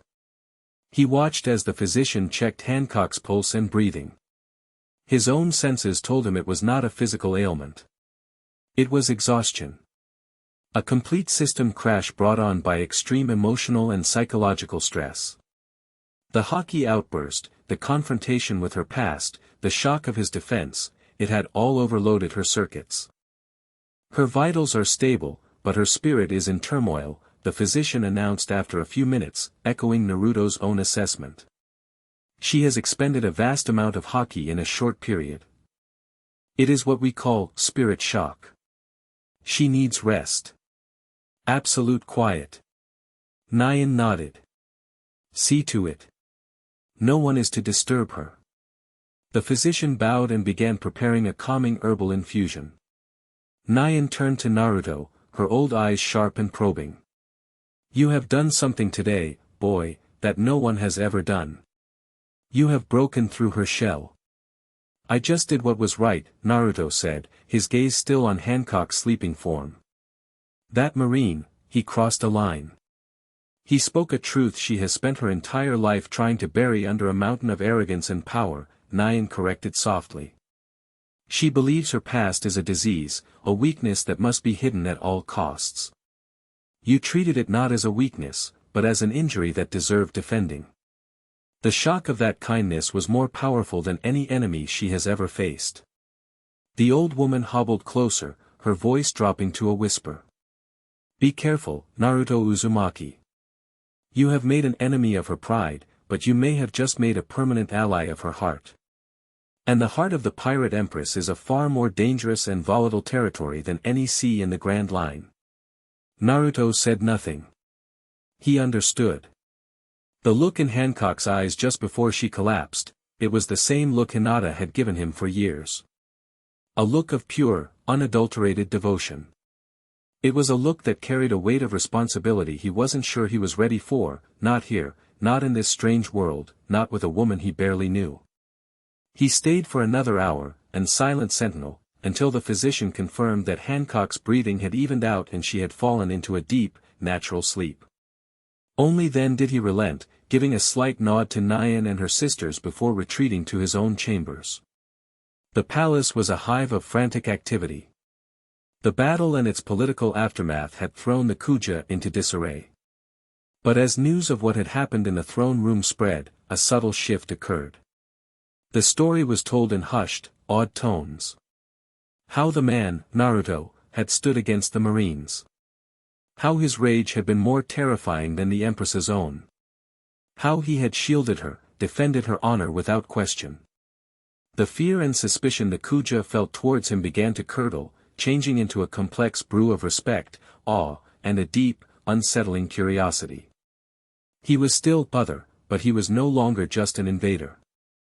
He was their other. Their monster. Their guardian demon. Far out at sea, Smoker stood on the bridge of his warship, staring back at the shrinking silhouette of Amazon Lily. Tashigi stood beside him, her face pale. The unconscious Marine had been revived, though he was still trembling, the memory of Hancock's hockey seared into his mind. Vice Admiral, what was that? Tashigi asked, her voice unsteady. That man. Uzumaki. Smoker took a long, slow drag from his cigar, the tip glowing fiercely. That, he said, his voice a low rumble, was a problem. A problem on the level of an emperor. But he has no bounty. No history. It's like he just appeared from thin air. Maybe he did, Smoker mused, his mind replaying the events. The energy readings. The man's strange powers. The way he had defended Hancock. He's not a pirate. He doesn't have that greed, that ambition. And he's not a revolutionary. He spoke of defending his home, not tearing down the world. He's something new. His den mushi rang, its face morphing into the grim, magma-scarred features of Fleet Admiral Akainu. Report, Smoker, Akainu's voice crackled, devoid of pleasantries. Smoker gave a concise, brutally honest account of what he had witnessed. He left out no detail, the state of the ruined city, Hancock's evasiveness, the appearance of Naruto Uzumaki, the man's impossible power, his claim of an outside attack, and the final, explosive confrontation. He even, reluctantly, included the detail about his man's careless comment and Naruto's terrifying reaction. There was a long silence on the other end of the line. When Akainu finally spoke, his voice was like grinding rock. An unknown entity with power that rivals a top-tier combatant, who can drive you, a vice admiral, from a room with sheer killing intent. An entity that claims to be defending a warlord from another, even more unknown outside force. That's the gist of it, sir, Smoker confirmed. This is an unacceptable level of chaos.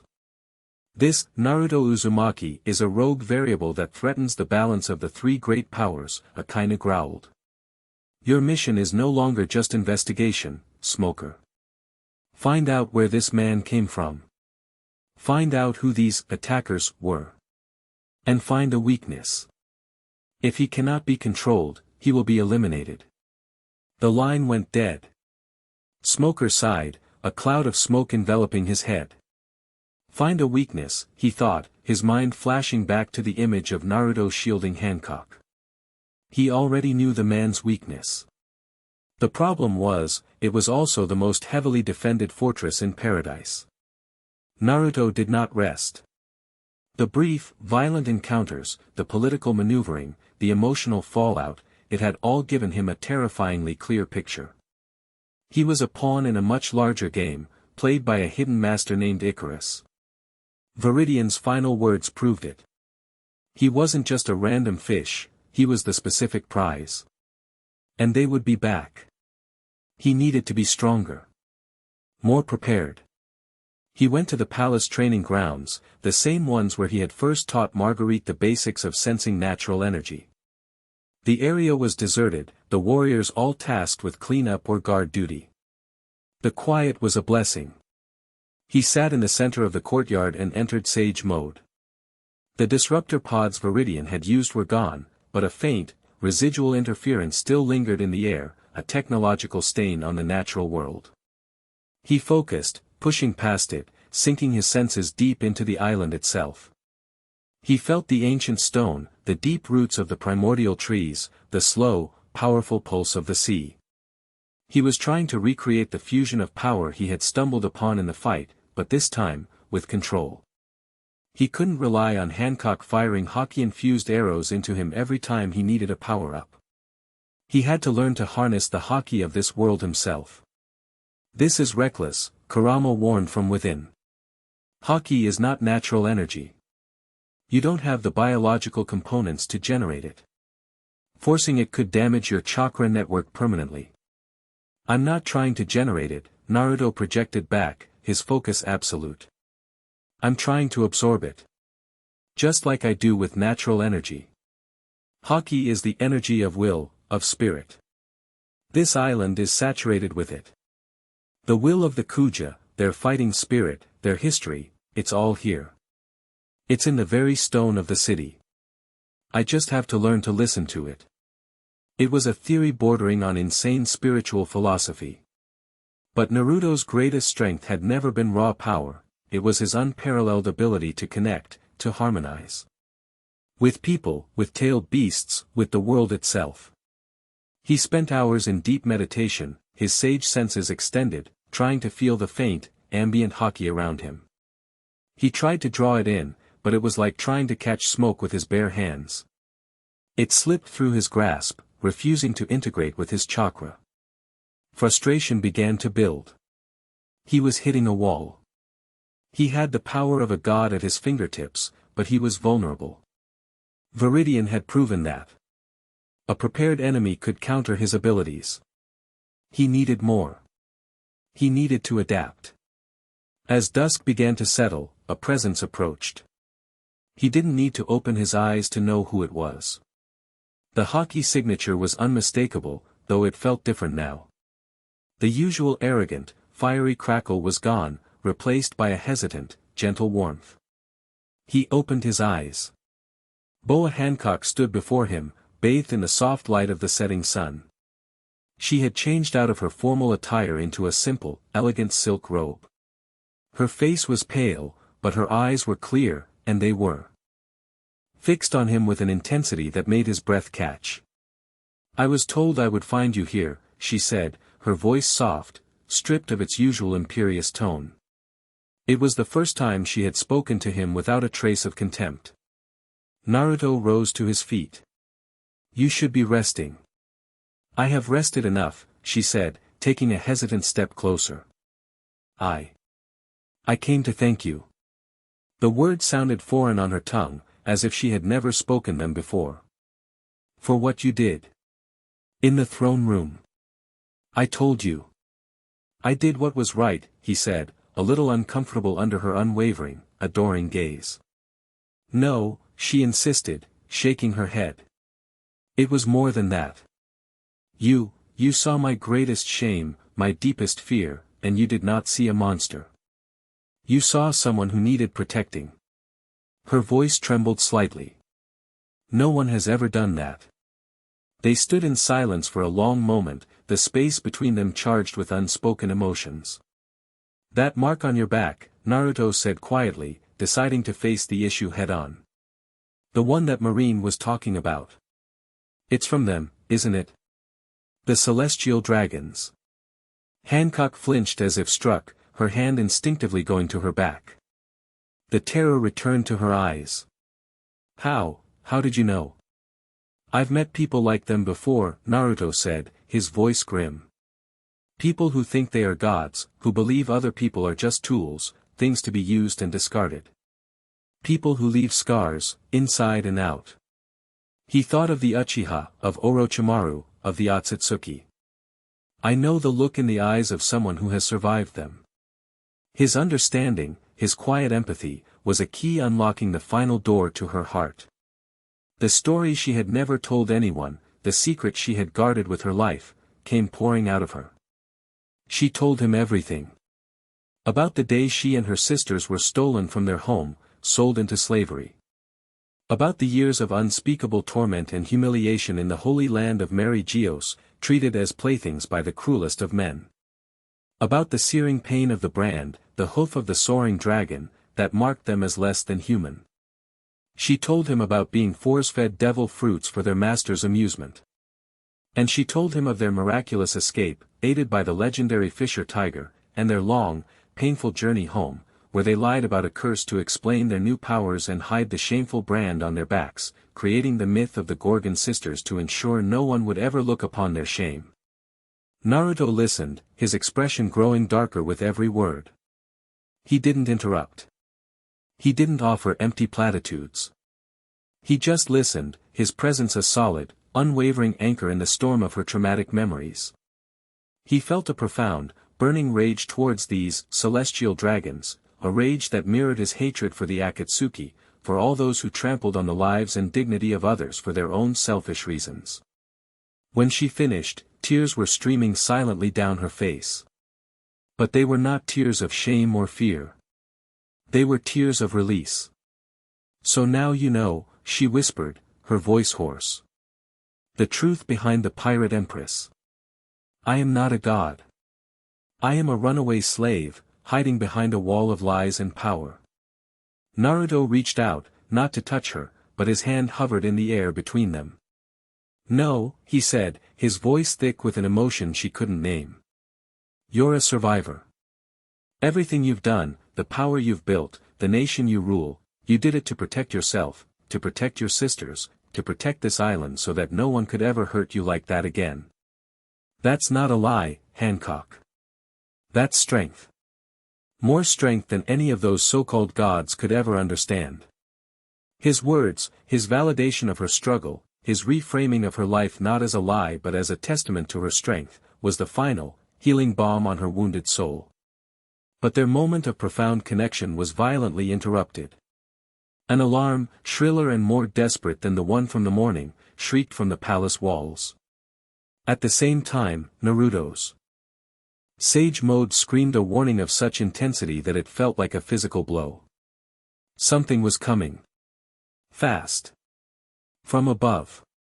He grabbed Hancock, pulling her behind him as he looked up at the sky. A pinpoint of black light was descending from the heavens, growing larger at an alarming rate. It wasn't a ship. It wasn't a person. It was a spear. A massive, obsidian spear, crackling with a dark, malevolent energy that was a twisted mockery of his own six paths power. It was aimed directly at the center of the Kuja Palace. "That's not from a ship," Hancock cried, her own haki sensing the immense, godlike power contained within the projectile. "No," Naruto said, his eyes wide as he recognized the nature of the attack. It was similar to the Otsutsuki's divine weapons. That was thrown, from orbit. Icarus hadn't sent another assassin. He hadn't sent another ship. He had learned from Viridian's report. He had understood Naruto's power. And his response was not to capture. It was to annihilate. The spear screamed down from the heavens, a rod from a vengeful god, powerful enough to wipe Amazon Lily off the face of the planet. Naruto had seconds to act. There was no time to form a plan. No time to fuse powers. He shoved Hancock back. "Get clear." He exploded into his six-path sage mode, the golden cloak with the Tomo markings appearing instantly. He shot into the sky to meet the descending apocalypse head-on, a tiny golden speck against an ever-growing needle of pure destruction. The real test had just begun. Chapter 8, The Weight of Two Worlds. The obsidian spear was not merely falling, it was an act of cosmic judgment. It tore through the upper atmosphere with a sound like ripping fabric, its tip superheated to a white-hot glow. A corona of dark, malevolent energy, a perversion of the sage arts Naruto knew, crackled around it, warping space and causing the very air to scream. Below it, Amazon Lily was an insignificant green speck on a turquoise canvas, utterly ignorant of the absolute annihilation descending upon it. Naruto, a golden comet ascending to meet his doom, felt the spear's immensity with every fiber of his being. His six-path sage mode was a symphony of sensory input, and every note was a shriek of terror. He could feel the spear's mass, comparable to a small mountain. He could feel its velocity, fast enough to circle the globe in minutes. But most terrifyingly, he could feel its intent. This was not a mindless projectile. It was a weapon guided by a hateful, divine will, a purpose-built planet killer designed to erase its target from existence. Saint Icarus was not making the same mistake twice. "Naruto, you can't block that." Kurama's roar was not one of cynicism or annoyance, but of genuine, primal fear. Its power is on par with one of Kagaya's truth-seeking orbs. It will negate any ninjutsu we throw at it. "I know." Naruto thought back, his mind a vortex of frantic calculation. Blocking isn't the plan. A direct hit, and the island is gone. The shockwave alone would vaporize everything. I can't let it get any closer. On the training ground below, Hancock watched him ascend, her heart a cold, dead weight in her chest. The fear she felt was a new and terrible vintage. It was not for herself, not for her island, but for him. She watched the golden speck grow smaller and the spear of darkness grow larger, and she understood the suicidal calculus of his actions. He was going to intercept it. He was going to sacrifice himself to save them all. "No," she whispered, her voice breaking. "Naruto, don't." Her cry was lost in the wind. In the sky, Naruto reached the apex of his ascent, thousands of feet above the island. He stopped, hovering in the thin, cold air, a lone star against a coming apocalypse. The spear was now only seconds away, a mountain-sized needle of death filling his entire field of vision. He brought his hands together. He had one chance. One jutsu. Not to destroy the spear, that was impossible.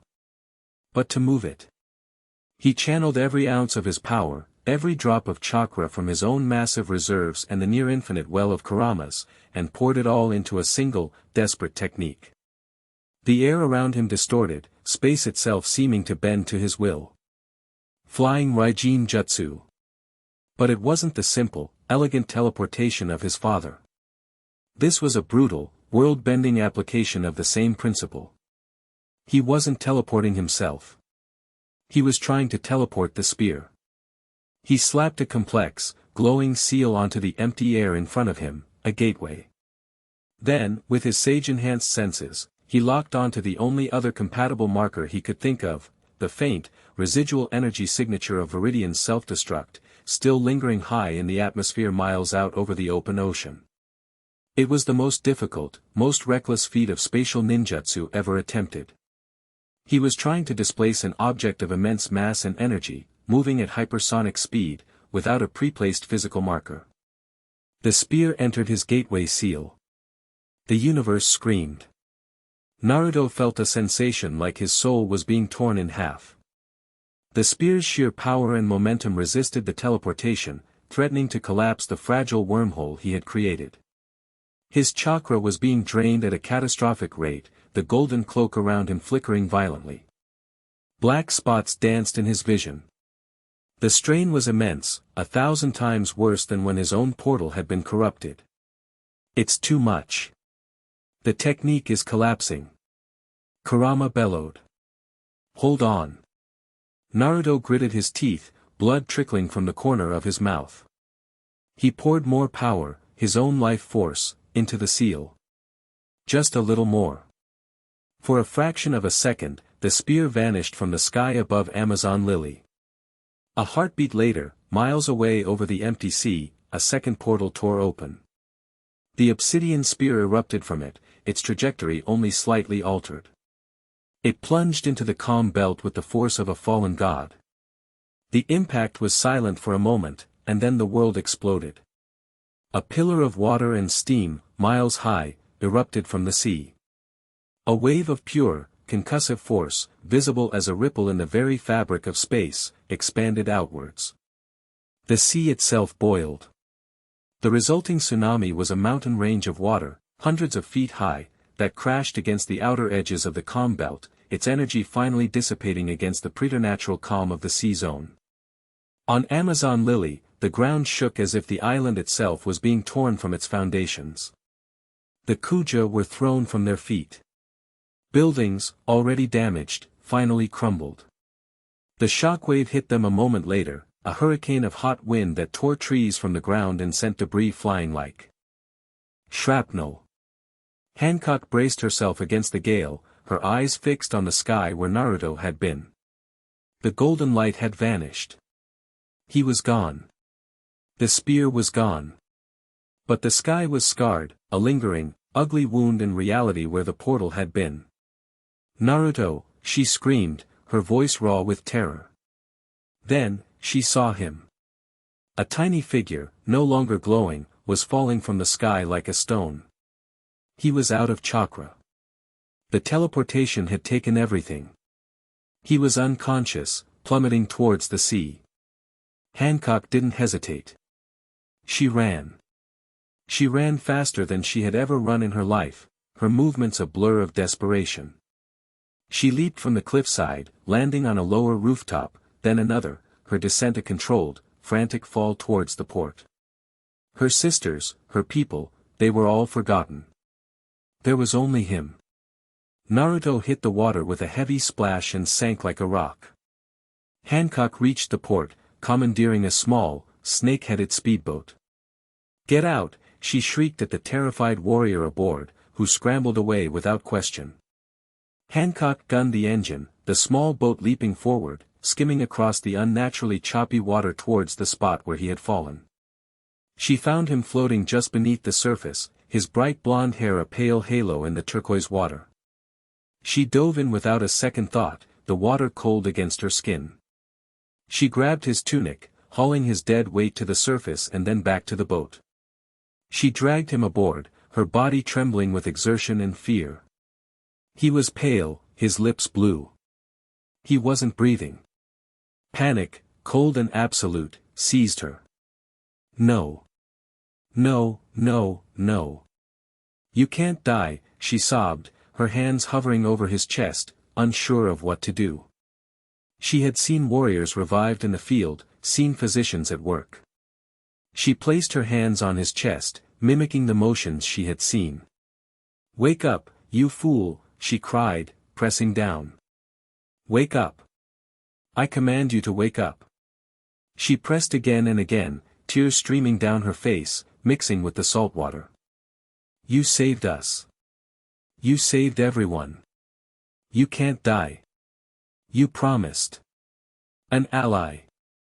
You promised. On the third compression, Naruto's body convulsed. He coughed violently, spitting up a lungful of seawater. Air flooded his lungs in a huge, gasping breath. His eyes fluttered open, unfocused and dazed. Hancock collapsed onto him, wrapping her arms around his neck, burying her face in his wet shoulder, sobbing with pure, unadulterated relief. You're alive, you're alive. Naruto, his mind still a foggy, throbbing mess, slowly became aware of his surroundings. The rocking of the boat. The smell of the sea. The warmth of Hancock's body pressed against his. The sound of her crying. Hancock, he rasped, his throat raw. She pulled back, her face inches from his. Her makeup was ruined, her perfect hair was a mess, and her face was streaked with tears and salt water. She was the most beautiful thing he had ever seen. You idiot, she whispered, her voice thick with emotion. She cupped his face with her hands, her thumbs gently brushing his cheeks. You absolute, reckless, glorious idiot. You almost died. Had to, he mumbled, his head still spinning. No other way. There is always another way, she insisted, her eyes blazing with a fierce, protective fire. You do not get to throw your life away for us. Not for me. In that moment, all pretense vanished. The empress, the slave, the warrior, it all fell away, leaving only a woman, terrified of losing the one person who had ever seen her for who she truly was. She leaned in, her lips meeting his in a kiss that was not gentle or tender, but desperate. It was a kiss of pure, frantic relief, of gratitude, of a love so new and so powerful it defied all logic. It tasted of salt and tears and a desperate need to confirm that he was real, that he was alive. Naruto, caught by surprise, was frozen for a heartbeat. Then, as the initial shock faded, he felt the raw, unvarnished emotion behind the kiss. It wasn't the act of a seductress. It was the plea of a soulmate he hadn't known he had. He responded, his own feelings of relief, of a strange sense of homecoming in this alien world, pouring into the kiss. When they finally broke apart, both breathless, the world seemed to have changed. The sun was setting, casting a golden pink glow over everything. The chaos on the island seemed a world away. Hancock rested her forehead against his. My answer is yes, she whispered. Naruto, his brain still struggling to catch up, blinked in confusion. Yes. Yes to what? To the engagement, she said, a small, watery smile on her lips. The one elder Nyan proposed. I accept it. Not as a law, not as a political contract. But as a choice. My choice. Naruto stared at her, truly seeing her for the first time. Not as an angry empress or a tragic figure, but as the woman who had just pulled him from the sea, the woman who had cried for him, the woman who was now offering him her heart. His own life had been a whirlwind of duty, of saving the world, of chasing a dream of becoming Hokage. Romance had always been a distant, secondary thing, a complicated dance he had never quite mastered. But this was simple. It was real. A connection forged in battle, tempered in understanding, and now sealed by a shared brush with oblivion. He was a world away from home. His duty to Konoha felt like a distant echo. The threat from Icarus was a looming shadow.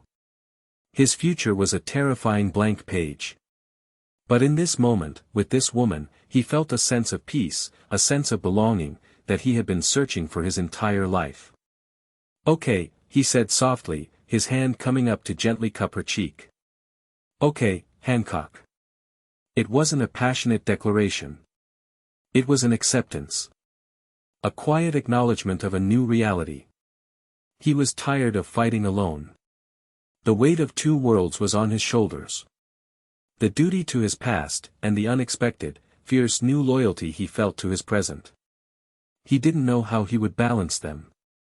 But as he looked into Hancock's adoring, tear-filled eyes, he knew one thing for certain: he would no longer have to carry that weight by himself.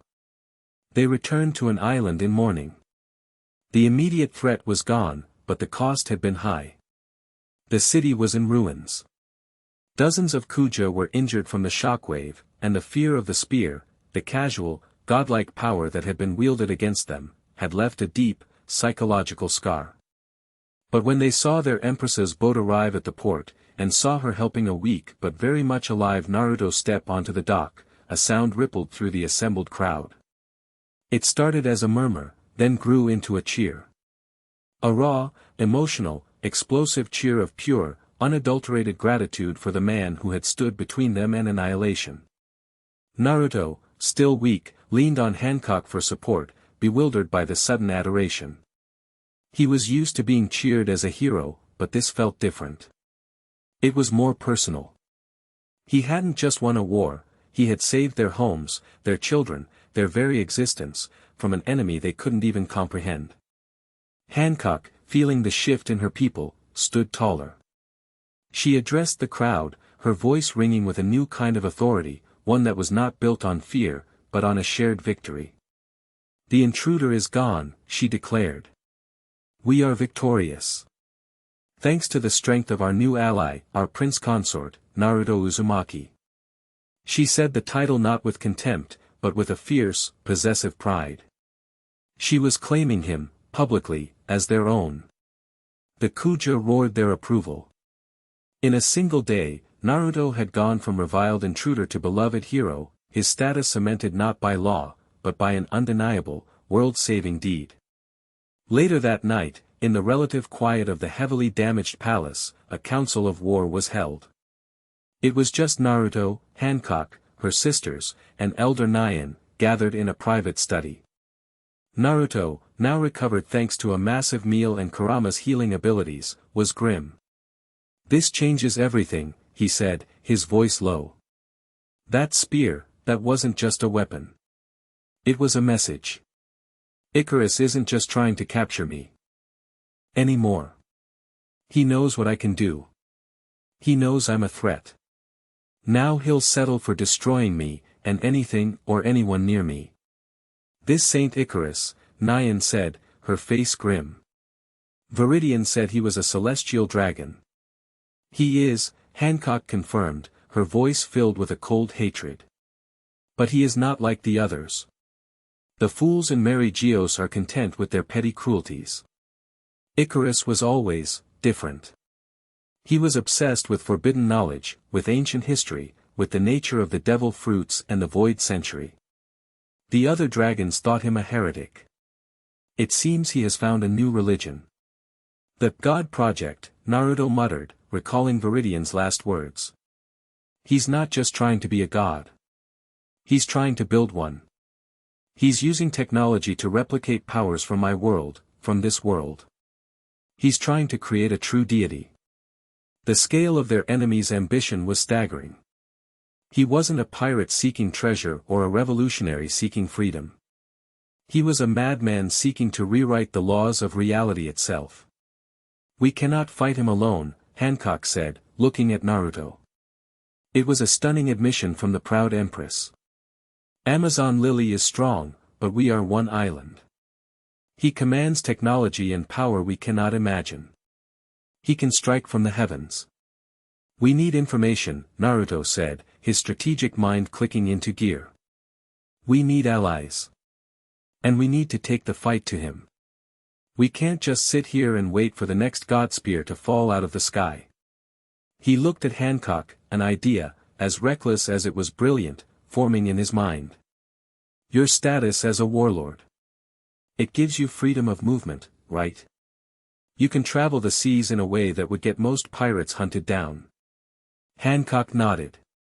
"Yes. It is the one benefit of that cursed treaty." "Then we're going on a trip," Naruto declared. "You and me.